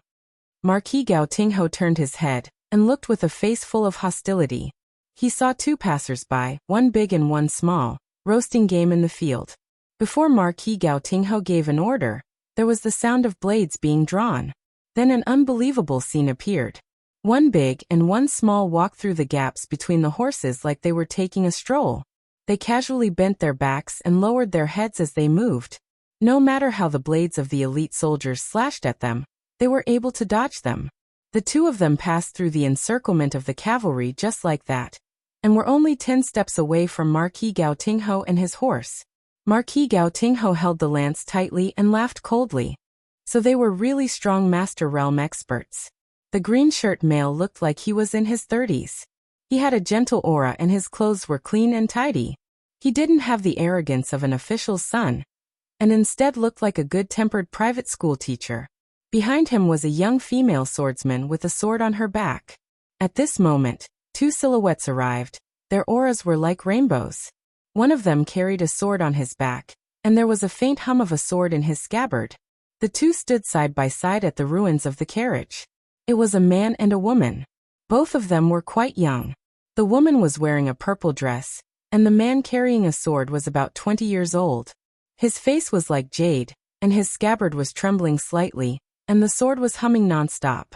Marquis Gao Tinghao's heart shook. Compared to the green-shirt male and female swordsmen who hid their strength, this young swordsman who could already form a connection with the sword was even more troublesome. Even if this sword path genius of unknown origin hadn't reached grade 2, once a swordsman resonated with the sword, he couldn't be judged by common sense. Lu Guanshan of the Great Sword Hall, not to mention his current combat strength, in terms of martial arts, even 10 of him added together couldn't compare to this person. The swordsman didn't care about Marquis Gao Tingho and said respectfully to the woman, "I am Lu Sichu. I was asked by Brother Lu to escort you to the capital." Marquis Gao Tingho suddenly understood. No wonder he was the grandson of the former #1 swordsman of Dechu, Lu Dantian. No wonder he had such shocking attainments in the way of the sword. The purple-shirt female with good cultivation pressed one hand on the hilt of the sword at her waist, and the other hand gently shook the exquisite jade pendant at her waist. She smiled and said, "Oh, are you chasing after a fugitive or what? How come I didn't hear from Uncle that there are still remnants of West Chu and Guangling Path?" Marquis Gao Tingho, who had everything going wrong tonight, held back his anger and asked with a smile, "Miss, does your uncle's words have any effect?" She widened her eyes and pretended to be naive. "Ah? Even the words of a provincial governor don't have any effect?" Marquis Gao Tingho asked, "May I ask what is your relationship with Master Su?" The woman tilted her head and answered playfully, "Guess."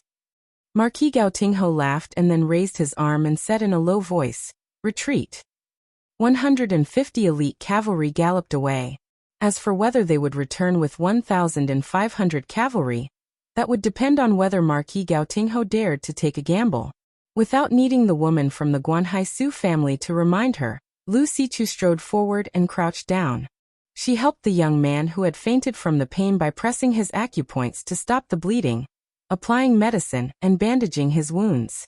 After picking up the young man said without hesitation, "We have to leave this place on horseback. We can't care about the corpses of these chivalrous men. Let's pick out uninjured horses. If there are people who don't know how to ride, let's ride with them. We have to at least reach the border of Hezhou to be safe. But the problem is that before we leave Jianzhou, that guy called Marquis Gao Tingho has 2 accomplices who happen to be in charge of border military affairs. It's very troublesome." Lu Guanshan, the personal disciple of He Xiaowu of the Big Sword Hall, sighed, "As long as we reach Hezhou, I can mobilize some of the Big Sword Hall's power and do my best to cover for us." Lu Guanshan suddenly asked, "Miss, didn't you say that you and our provincial governor of Guangling Path, Master Su?" The purple-shirt woman rolled her eyes and said, "You really believed it?" Lu Guanshan smiled awkwardly. LV Sichu whistled and 2 horses galloped out of the forest. He and the purple-shirt woman rode 1 horse each. The loyal old coachman of the Su family naturally knew how to ride a horse. Including Lu Guanshan, there were 4 people who could ride a horse. The young man from the Su family, the woman, the little girl, and the servant girl also happened to be 4 people who did not know how to ride a horse. However, it was a little troublesome to divide them.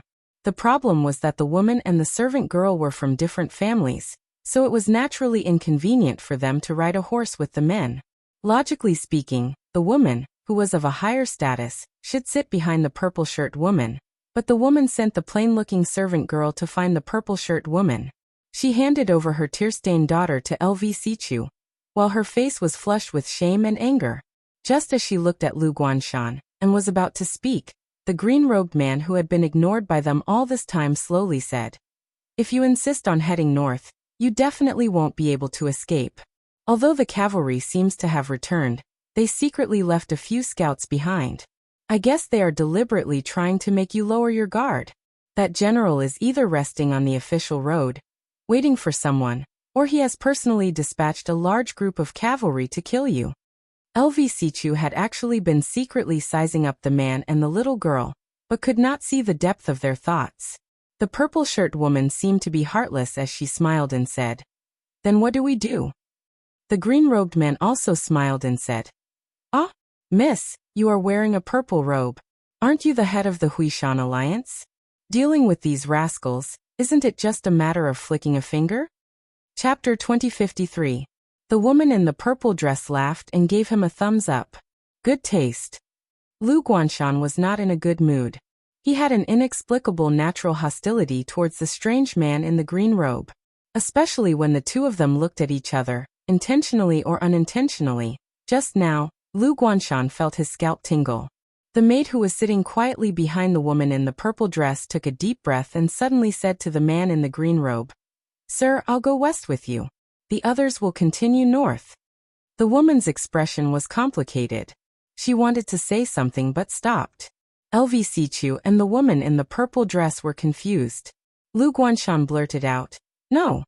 What was even more strange was that the man in the green robe shook his head and said, "Even if I take someone with me, I'll take the child with the injured arm." The aura of the seemingly old coachman suddenly changed. His eyes were sharp, and he stopped tying the young man to himself. He stared at the uninvited guest who spoke with deep meaning.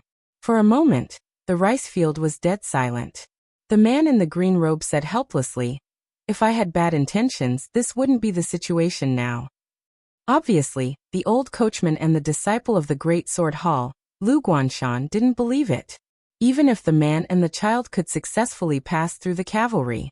The man said softly, "Wang Sheng, open the box." The swordswoman nodded.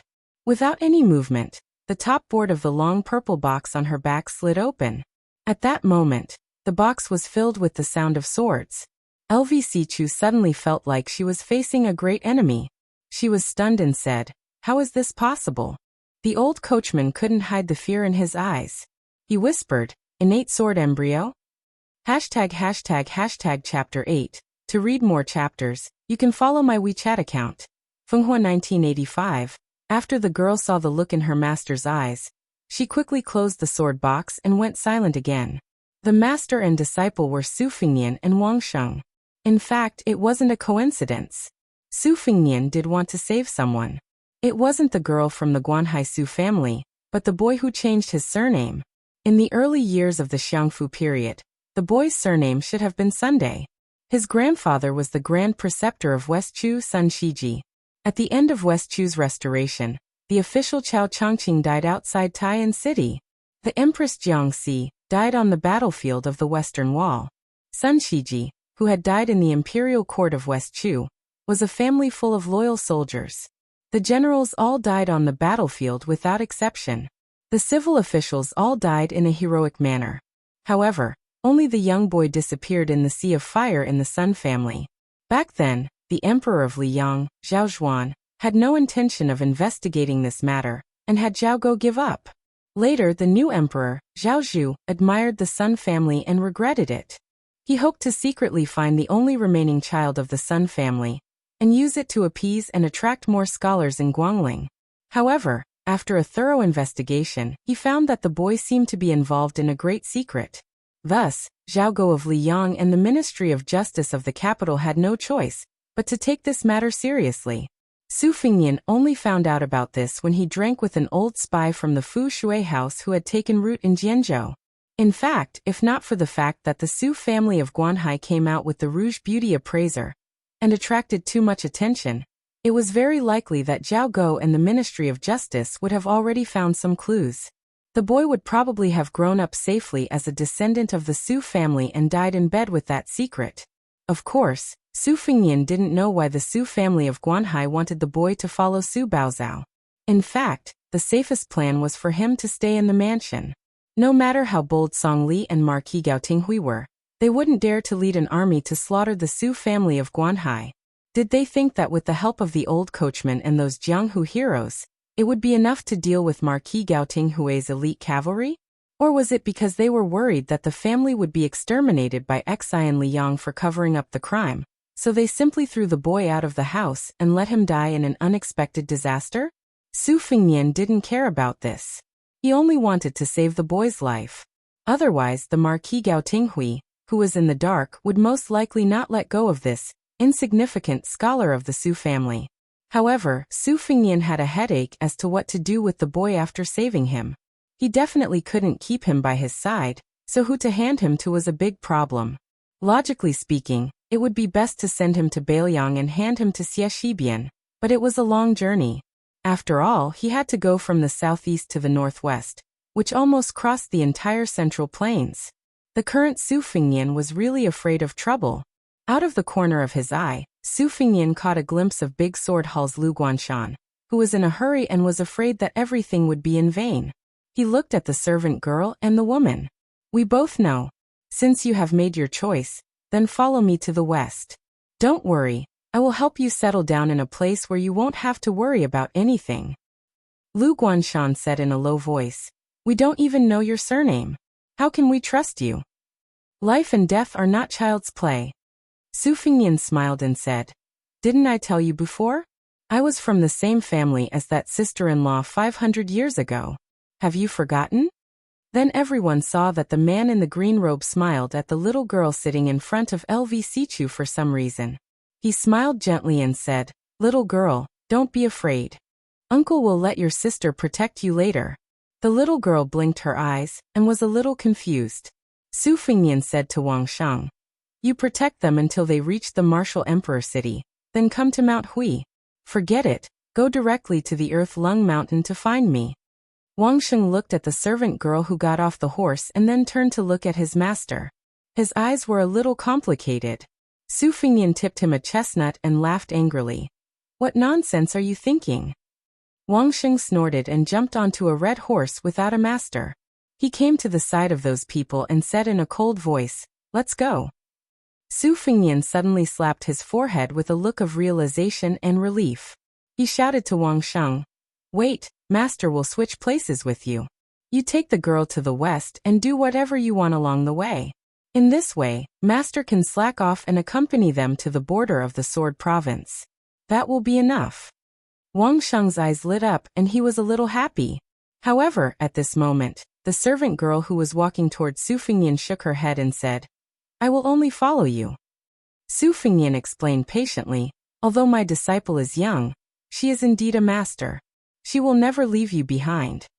The girl with dark skin and ordinary appearance still shook her head and said, But I am not. I don't want to die. Su Fingyan was stunned. For the first time, he realized that this young girl was not as simple as he thought. In fact, she had hit the nail on the head. Su Fingyan did not care about her life or death. Wang Xing took her to the west to attract attention. Later, when Marquis Gao Tingho and even Song Li surrounded them, Wang Xing could naturally advance and retreat freely. As for her fate, Su Fingyan did not care. Life and death were ruled by fate. Wealth and honor were in the hands of the heavens. This had always been Su Fingyan's motto in Jianghu. Su Fingyan did not say anything and Wang Xing did not urge his master. Su Fingyan looked at the girl wearing a mask and suddenly sighed. He thought of the pair of siblings, Murong Wuzhu and Murong Tonghuang. They had met for the first time in the Sword Province of the Guangling Path. At that time, they were chased by that mad dog, Yuan Tingshan. In order to avoid becoming the cauldrons of the ancestor of Mount Hui, Xian Yuan Pan, Su Fingyan said indifferently, I will send you to the great snow plateau of Mount Hui. The girl said decisively, Okay, it's a deal. Su Fingyan said to Wang Sheng, Do you want me to give you a small box to take with you on the way? The girl swordsman shook her head and said, Master, you should take it with you. It's more convenient for you to deceive mistress. Su Fingyan became angry out of humiliation. He waved his sleeve and said, Impudent. The girl and the woman whispered to each other for a while. Under the curious gazes of LV Sichu and the purple dress woman, as well as Lu Guanshan's jealous and resentful eyes, the two sides parted. Su Fingyan brought the girl to the extinguished bonfire, and then sat down cross-legged to rekindle the fire. There was a shriveled long cloth bag by his feet. The girl held a horse in each hand. She lowered her head to look at the man and asked, Are we still not moving? Su Fingyan fiddled with the bonfire, and continued to roast the mostly golden hare. Previously, Marquis Gao Tinghuang's lance had no effect on it. Su Fingyan said casually, Let's fill our stomachs first. The girl's eyes were gloomy, but she didn't say anything in the end. Su Fingyan tore off a hare's leg, and handed it to the girl who was still unwilling to sit down. He looked up and said, The nearby towns have all banned night. We'll definitely have to sleep in the open. I'm not hungry. What about you? The girl hesitated for a moment. She let go of the reins and sat down beside him. They were separated by a distance of 2 arms, so both of them had to bend down before she could take the fragrant hare's leg. Then she leaned sideways and gently bit into it. Su Fingnian laughed it off. He tore off a piece of golden and greasy hare meat and chewed slowly. After the two of them finished eating the hare, Su Fingnian clapped his hands and asked curiously, "How dare you go with me?" The girl asked in return, "How dare I not go with you?" Su Fingnian smiled and shook his head. It's not good for a woman to be too smart. The girl's eyes were gloomy. She raised her hand and wiped the corner of her mouth without saying a word. Su Fingnian slanted his cloth bag and slowly got up. "Let's go when you're full." The girl quickly got up and walked quickly to a horse. Then she immediately became uneasy, because she realized that she didn't know how to ride a horse at all. Su Fingnian was amused. He walked to her side and gently pressed his hand on her shoulder. The girl quickly lowered her waist and retreated. Then she quickly pulled out a dagger that was originally tied to her sleeve, and held it tightly with both hands. She stared at the man in the green robe with unwavering determination in her eyes. Su Fingnian said unhappily, "I don't care what you look like under your skin. Anyway, I've never seen it and I don't plan to see it in the future. Just look at your current appearance. Do you need me to give you a mirror?" Chapter 2054. The girl's ears were red, but she was still unwilling to put down the dagger. Her watery eyes, which were completely different from her calm appearance, were filled with disdain and contempt. Su Fingnian, who was regarded as a lecher, stood in place and pushed away the sword that was stabbing towards his forehead with 2 fingers. It turned out that LV Sichu had returned and swiftly stabbed with his sword. Wangsheng stopped his horse in the distance and did not stop LV Sichu's attack. The girl just rolled her eyes. LV Sichu did not attack a second time. It was not that he did not want to, but he could not because his entire arm had lost feeling. Su Fingnian glanced at the young man. "During my 2nd year in Xiangfu, I once fought with your grandfather, LV Dantian." After saying this, Su Fingnian took a step forward and grabbed the girl's shoulder. The two of them instantly disappeared. LV Sichu was dumbfounded as if he was struck by lightning. Dozens of miles away, on a narrow path, a dizzy young girl bent over and kept retching. Su Fingnian said hello and returned the dagger that had fallen out of her hand to her. The girl trembled as she took the dagger and put it back into the sheath. Her watery eyes were wide open. They were filled with confusion, shock, curiosity, and so on. Su Fingnian smiled and asked, "Have you recovered?" The girl subconsciously nodded. The next time they stopped, the girl sat on the ground.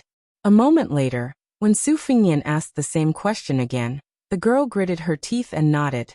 After the 3rd time, the girl was about to cry.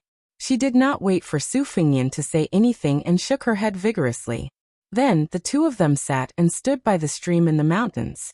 Su Fingnian smiled and didn't immediately take her on their journey. The girl took a deep breath and squatted by the stream.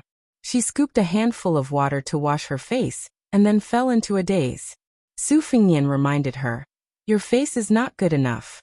Be careful when you wash your face next time." The girl turned her head and asked, "Can I ask who you are?" Su Fingnian nodded and said, "Of course." The girl quietly waited for him to continue.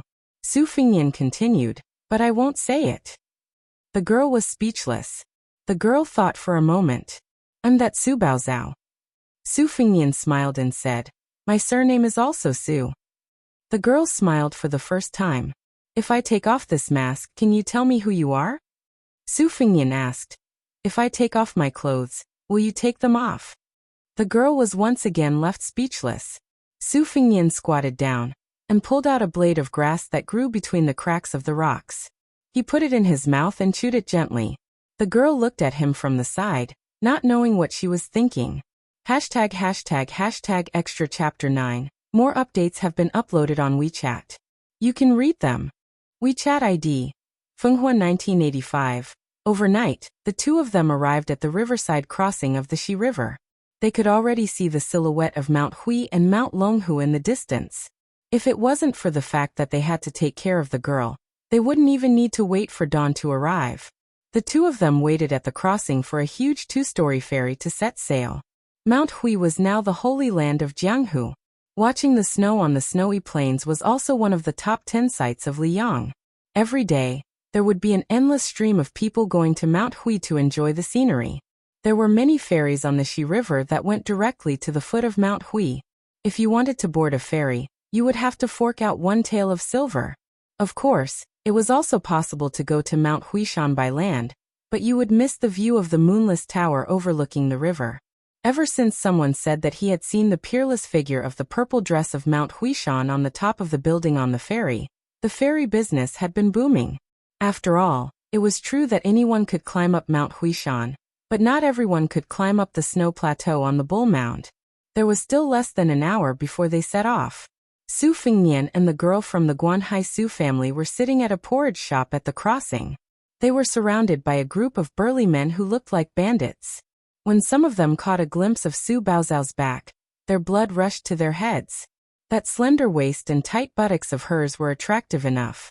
If they could change that coarse cloth skirt into silk and satin, just her swollen buttocks would be enough to take their lives. However, when those men excitedly found a chance to see the girl's face, they quickly returned to their original positions while cursing. It was very disappointing. Su Baozao was originally indifferent. However, when she noticed that the corner of the guy's mouth was slightly raised, she was in a bad mood. She sneered and stuck out a finger to her temple, as if she was going to tear off her face. Su Fengnian said flatly, "You have to bear the consequences." Su Baozao resentfully put down her finger. "Who are you going to give me to?" Su Fengnian didn't hide anything and said bluntly, "It's not a certain person. To be precise, it's Mount Hui. In short, you will be very safe. Even the one surnamed Song won't dare to touch you." Su Baozao's face was cold. "Other than handing me to that girl in Mount Hui, are the others any different from the one surnamed Song? I'm afraid they're not as powerful as Song Li." Su Fengnian rubbed his chin and then asked seriously, "I forgot to ask you what you think. If it's to lure away Marquis Gouting's cavalry, it's already done. As for that boy's safety, with my disciple there shouldn't be any big changes. The reason why I wanted to take you to Mount Hui from the beginning was because I thought you were someone from the past. You can tell me now. It's not too late to change your mind. Moreover, I don't want to owe Mount Hui a favor for nothing." Su Baozao was silent. Su Fengnian continued, "Although I don't find Song Li pleasing to the eye, in the eyes of many women, he might be a rare good match. He's good at both civil and martial arts, and started from scratch. Yu's age isn't too old, but his official title is high enough. He's already a general with the surname Ping, and also a deputy provincial governor." Su Baozao suddenly said, "Between a man and a woman, isn't there a need for love at first sight and mutual affection?" Su Fengnian smiled. "Do you want me to throw you in front of Song Li? That won't do. I'm afraid I won't be able to hold back." Su Fengnian didn't continue. He was really afraid that he would kill Song Li because his hands were itchy.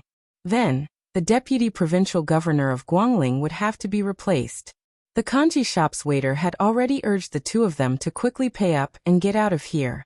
Don't occupy the latrine and delay them from making money. Su Baozao looked at the man in green who obediently took out his copper coins to pay the bill, and felt a little strange. She had also secretly read some scholars and beautiful women, ghost stories, and romance novels in her boudoir. As a young girl who had almost never stepped out of the Su family's house in Guanhai, she didn't have any longing or admiration for the kind of people in Jianghu who would pull out a sword to help others when they saw injustice. However, she was still somewhat envious of their chivalry. She felt that she was a sparrow in a cage who could only eat the bait fed by others day after day. Therefore, as for those who could live and die on their own, besides being envious, she was also somewhat jealous. After Su Baozao was 10 years old, she didn't even have the opportunity to go out to the temple to burn incense. Su Fengnian weighed the copper coins in his hands, and caught a glimpse of a hawker not far away selling 2 large baskets of persimmons. The bright yellow color was very pleasing. He ran over to bargain and bought 2 caddies of persimmons. He put them all in his robe and then squatted at the edge of the ferry. He casually tossed 1 persimmon to Su Baozao, who was standing beside him. Su Baozao used her sleeve to carefully wipe the persimmon before taking small bites. She didn't forget to raise a hand to cover her mouth. The persimmon was indeed ripe, but there was still some astringent aftertaste. Su Fingyan took a big bite of the persimmon and smiled vaguely. I've eaten persimmons from many places. Baoyang's Longshi's chicken heart yellow persimmon, the capital's persimmon, Yuezhou's lotus persimmon, and the southern Jianzhou's persimmon. However, the taste is not as good as an unknown wild persimmon from Gangnam-do in the early years. It's a small red color, especially bright red. It's delicious. Su Baozhao seriously reminded him. Your table manners are really ugly. Su Fingyan ate one persimmon after another. Soon, the only persimmons left in his pocket were a pair of fellow sufferers. He then stopped eating like a hungry ghost and looked into the distance. Unknowingly, old Huang, who lacked front teeth, had passed away for more than 10 years. Su Baozhao suddenly couldn't help but squat down. Then she felt a gentle breeze above her head. She turned her head to look and saw a shifty-eyed man resentfully retract his hand. It was obvious that he had been aiming for the round and perky part of her waist. She glared at him angrily. The short and vigorous man with a short saber in a golden sheath grinned, and made a kneading gesture with his hand provocatively. Su Baozhao was helpless. She could only turn her head to Su Fingyan and say angrily, "You're turning a blind eye?" Su Fingyan sat cross-legged with his hands on his knees.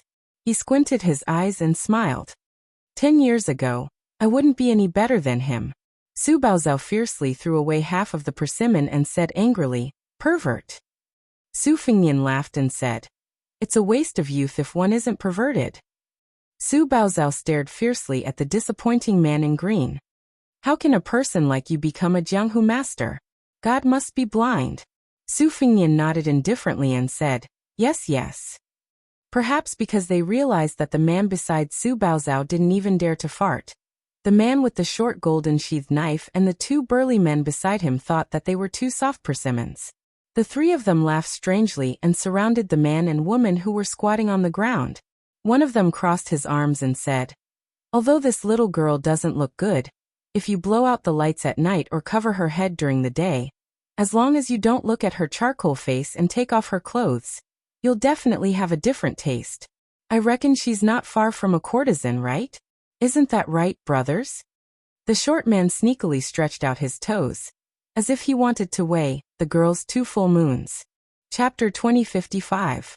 As a result, the three of them flew high into the air at the same time, and then landed on the surface of the Shi River. After that, they glided over the surface of the river like dragonflies skimming the surface of the water, moving further and further away. Finally, they disappeared from everyone's sight at the ferry at lightning speed. This Qinggong was really amazing. The people of Jianghu at the ferry were very impressed. They thought that it was no wonder that the real person did not reveal his true appearance. When an expert made a move, it was obvious whether they were real or not. If the three masters did not let out a series of strange cries, their fluttering demeanor would be even more flawless. Su Fingyan clicked his tongue and said, "Amazing, amazing." The girl who was looking at him in a new light immediately lost her good mood. She sneered and said, "If I didn't know better, I would have thought that it was you and not me. You're wearing an extra layer of skin." For the first time, the guy did not talk back. He shrunk his shoulders and folded his hands into his sleeves, squinting his eyes and looking into the distance. He had a martial arts cultivation, but he looked like a vulgar villager who squatted in the field and stared at the harvest. Su Baozhao snorted in disdain. He remembered those scholars in the books. Which one of them wasn't spirited and outstanding? Which one of them wasn't elegant and refined? Which one of them wasn't handsome and elegant? The two of them did not speak until the ferry was about to set sail. Su Fingyan called her to walk together. He found that the eyes of the men around them were shining, so he let her step on the wooden plank that connected the ferry and the bow. After she walked up, she suddenly turned to Su Fingyan and stretched out 2 fingers. She gently bent them, indicating that he should watch his eyes. Su Fingyan smiled and nodded. The two of them did not enter the cabin. They stood at the stern. Su Fingyan leaned on the railing. She thought for a moment and could not help but ask, "Can your disciple really escort them to the border of Jianzhou smoothly?" Su Fingyan nodded. Su Baozhao asked again, "Your disciple and the young swordsman with a long sword can make the sword in the scabbard vibrate by itself. Are they the kind of sword immortals who can take people's heads from thousands of miles away?" Su Fingyan didn't know whether to laugh or cry. That's still far from it. Over the past 100 years, if we don't count the reincarnation of Ancestor Lu, there are probably only Lu Songtao of Zhulu Mountain, Li Chungang of the Spring and Autumn Sword Armor, and Dong Tai of the Peach Blossom Sword Deity. The current second in the world, Yu Groom, and the third in the world, Sui Hua of the Wu family's Sword Tomb, are still a little lacking. Oh, Su Baozhao muttered. Anyway, I've only heard of Wudong Mountain's Ancestor Lu. Su Fengnian laughed and asked, that Lu Guanshan of yours, didn't he tell you about these Jianghu people and strange things? Su Baozhao frowned and said, young Master Lu is a guest of our Su clan. I have nothing to do with him. I heard from young Master Lu that he only saw me once from afar a few years ago. Su Fengnian asked, the scholar who broke off 2 marriages? Su Baozhao snorted coldly. When I was young, I went to the Taoist temple to burn incense and saw him once. He's just a sanctimonious hypocrite. Su Fengnian shook his head lightly. Lu Guanshan might not be a true hero, but that scholar might not be a hypocrite. Su Baozhao sneered. You even know this? Su Fengnian sighed. You can't say that Lu Guanshan is a bad person. After all, in order to save you, he put his life on the line and even risked angering a deputy provincial governor. Therefore, you can't say that he doesn't like you sincerely. As for that scholar from your hometown who backed out at the last moment, in my opinion, he's really not easy. He can be said to be filial and righteous. You're still young. The kind of love he has for someone will probably only be experienced in the future. Su Baozhao was annoyed. What nonsense are you talking about? Su Fengnian raised his head and looked. At this time, the Xi River where the ferry was located was still some distance away from Mount Hui. It was also because of this that he could see the imposing and majestic bull mound from afar.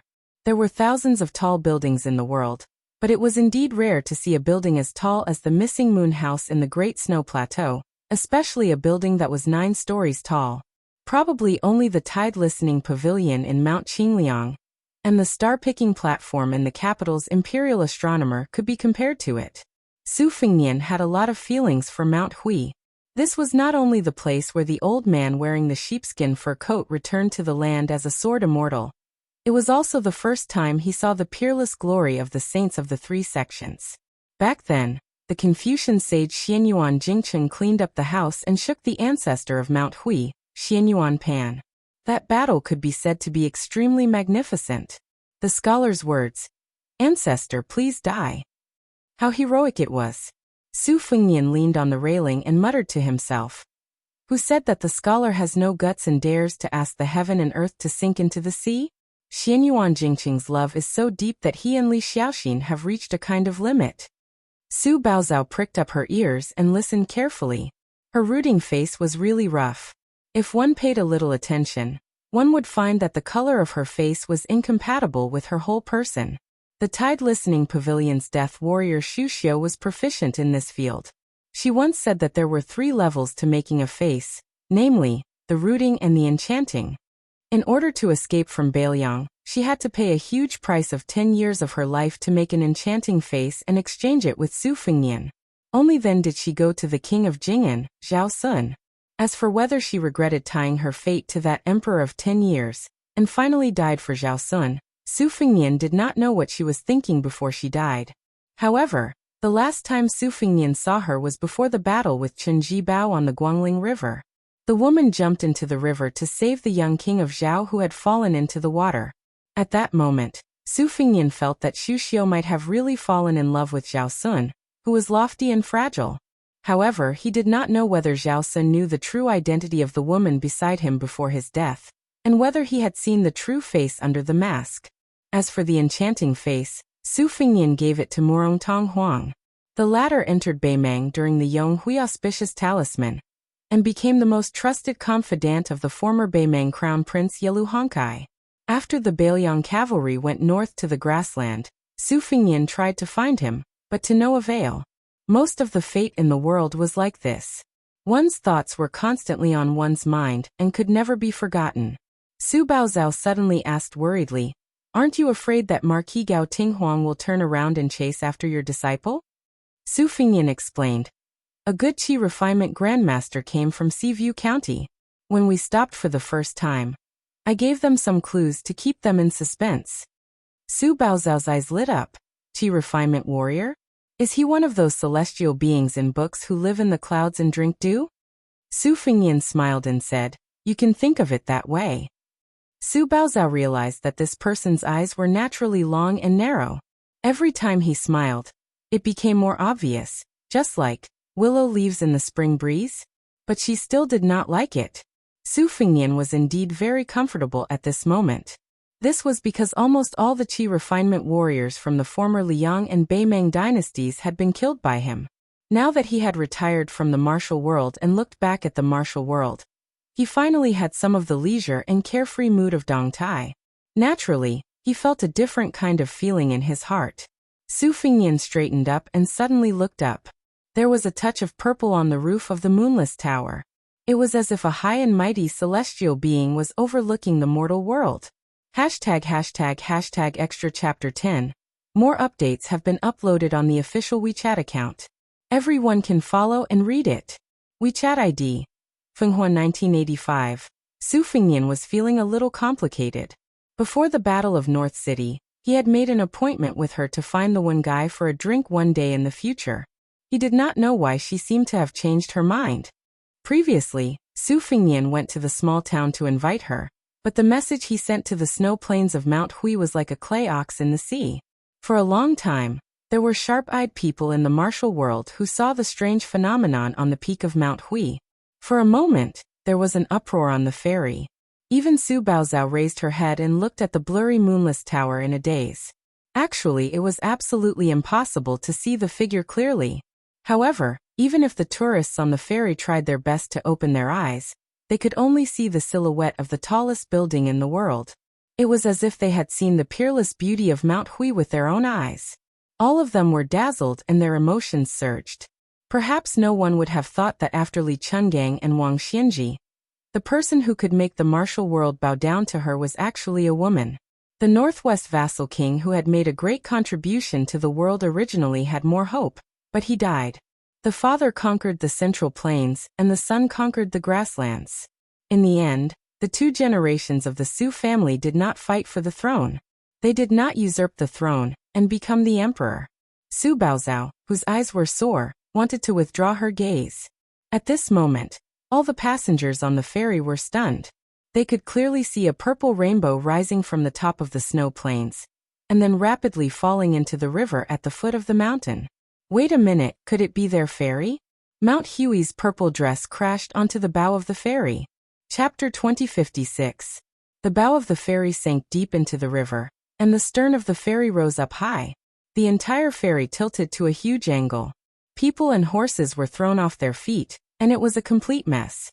The tourists in the cabins were still fine.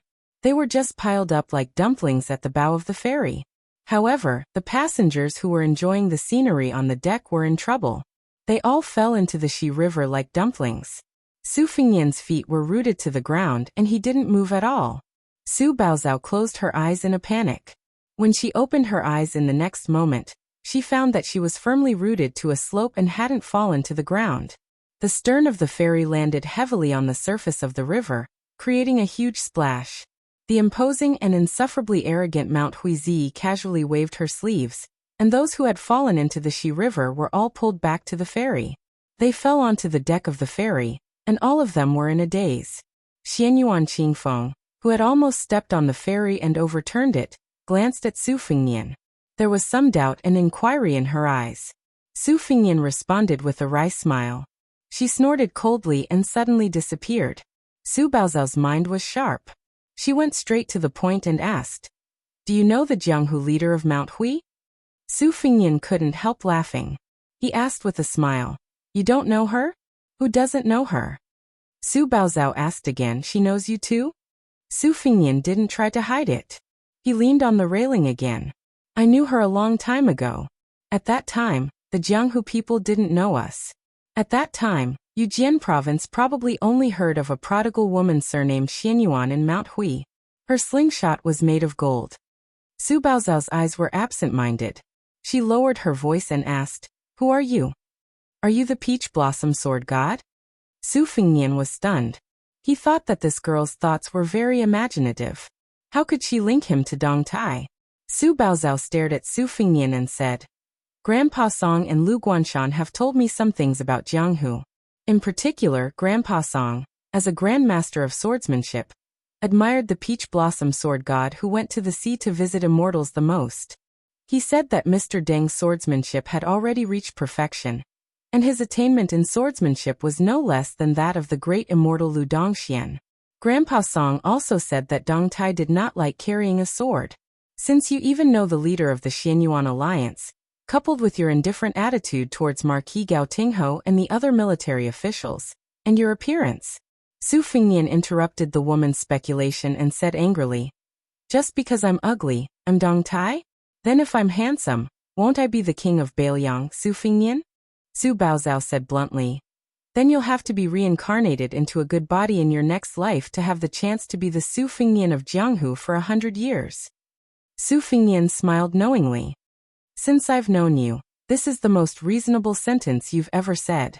Su Baozhao twitched the corner of her mouth and gave a cold smile. Su Fingnian asked for no reason. Did you like Taoist classics in the past? Do you want to learn martial arts in the future? Su Baozhao was confused. She did not know what this mysterious man wanted to do. She was not in a hurry to answer. She only glanced at Su Fingnian from the corner of her eyes. Su Fingnian's expression was serious. Do you know that you're a person with fate?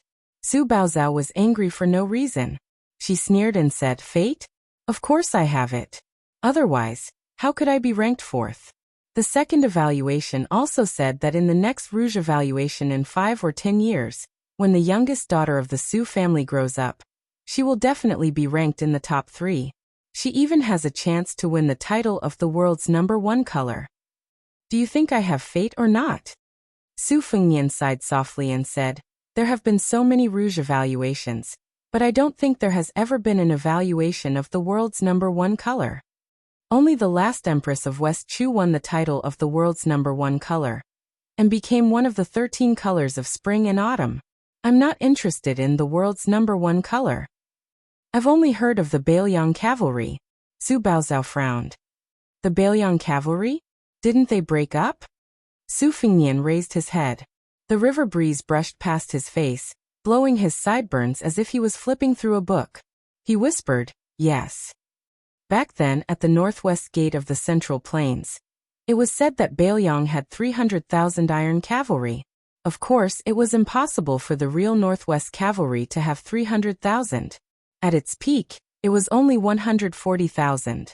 At the end of the 3rd year of Xiangfu, it was getting worse and worse. After the 30,000 left cavalry led by Lu Deyuan was destroyed, Yulwandao's Yuzhou cavalry, Yuan Tingshan's White Feather Light cavalry, Su Longxiang and Li Mofan's Dragon Elephant cavalry, Ko Jianghuai's Liuzhou cavalry at Chifulong Pass, Ningamei's Iron Stupa, and many of the Bailiang cavalry's main field battle forces. In addition to the 2 heavy cavalry armies, they lost and replenished their sources of soldiers again and again. In the end, most of them were still not organized. Before the young king left the Bailiang frontier army, only the Great Snow Dragon cavalry maintained a relatively complete organization. The new Liang dynasty also had some considerations or apprehensions, so they did not make a move on this famous cavalry army. They let Xie Shibian, who was unwilling to enter the capital to be an official or general, command this army and intimidate the grassland. As for why they chose Xie Shibian, who had only joined the Bailiang frontier army much later, instead of Bailiang's native generals like Li Yanchao, Ningamei, and Li Mofan, the imperial court's intentions were obvious. The frightened people on the ferry weren't angry at all. Instead, they felt flattered and honored. They felt as if they had been struck by a pie in the sky. That's right. Xianyuan Ziyi had disappeared from the Jianghu for many years. Today, a deity had descended to the mortal world for no reason. How could these small fries not feel extremely lucky? After Su Fingnian brought Su Baozhao ashore, they didn't climb the mountain. Instead, they went straight to Mount Longhu. He explained to her, I don't think Mount Hui will accept you. I'll think of something else. Originally, it would have been best for you to stay at Mount Hui. The only places in the world where you don't have to give in to the government are these 2 mountains, Mount Hui and Mount Wudong. The latter is too far away from your hometown. Su Baozhao laughed heartily. It looks like you're definitely not that peach blossom sword god. Otherwise, no matter how arrogant the Xianyuan Alliance's leader is, he would still give you face. Su Fingnian glanced at her. Shouldn't you be more worried about your own situation? Su Baozhao put her hands behind her back. Her footsteps were light as she stepped on the bluestone path. She didn't look like a stray dog that was fleeing for her life. Instead, she looked like a carefree child who was enjoying the autumn scenery. She smiled. Even if the sky falls, there's someone tall to hold it up. What's there to be afraid of? Su Fingnian teased, you're quite carefree. Su Baozhao had yet to leave the territory of the Xianyuan family in Mount Hui, so it was still quite lively. Su Baozhao caught a glimpse of old peddlers on the side of the road. They were yelling with all their might to sell sticks of freshly dipped sugar-coated haws. A few gluttonous children begged their parents and elders for copper coins and ran off to buy them. There was also a beautiful woman with a cold, fairy-like face standing not far away. A young hero had already bought a stick of sugar-coated haws with golden syrup. The woman took it and smiled sweetly, melting the young hero's heart. Su Baozhao didn't stand on ceremony with Su Fingnian. She stretched out a hand and gestured for him to take out the money. Su Fingnian was too lazy to argue with her. He took off the long cloth bag slung over his shoulder and took out a piece of broken silver for her. Su Baozhao asked, "Don't you have some copper coins? Nowadays, silver is very expensive and copper is very cheap. Be careful that the peddlers don't have enough copper coins." Su Fingnian smiled softly and said, "I have to save up copper coins for others." Su Baozhao couldn't figure it out, but she didn't think about it. She took the silver and went to buy the sugar-coated haws. She was quite generous and bought 2 sticks. She gave one to Su Fingnian. It wasn't that the peddler thought she was rich and easy to fool, but in Mount Hui, killing pigs was a natural thing to do. The price of a bowl of wine could buy a jar of wine anywhere else. My WeChat public account. Fenghua 1985. Su Baozhao held the stick of sugar-coated haws and smiled. Her pair of lively eyebrows were like crescent moons. She slowly licked the sugar-coated haws and a trace of happiness appeared on her face. She was content with what she had, so the sourness was at the tip of her tongue and the sweetness was at the bottom of her heart. Perhaps he was infected by her sudden happiness. Su Fingnian chewed on the sugar-coated haws and smiled. Su Baozhao said to herself, "I used to hear from the maids at home that you could eat this kind of stuff when you go to the temple fair or the Taoist temple in autumn. Especially the sugar-coated haws from Xinjai are the most delicious. They are not strung together with bamboo sticks, but placed in exquisite and beautiful paper boxes. They are said to make people drool just by looking at them." Su Fingnian asked, "Is this your first time tasting something new?" Su Baozhao curled her lips, yes. She seemed to be afraid that Su Fingnian would look down on her, so she quickly added proudly, "Although I have never eaten sugar-coated haws, I have tasted Luling's winter bamboo shoots."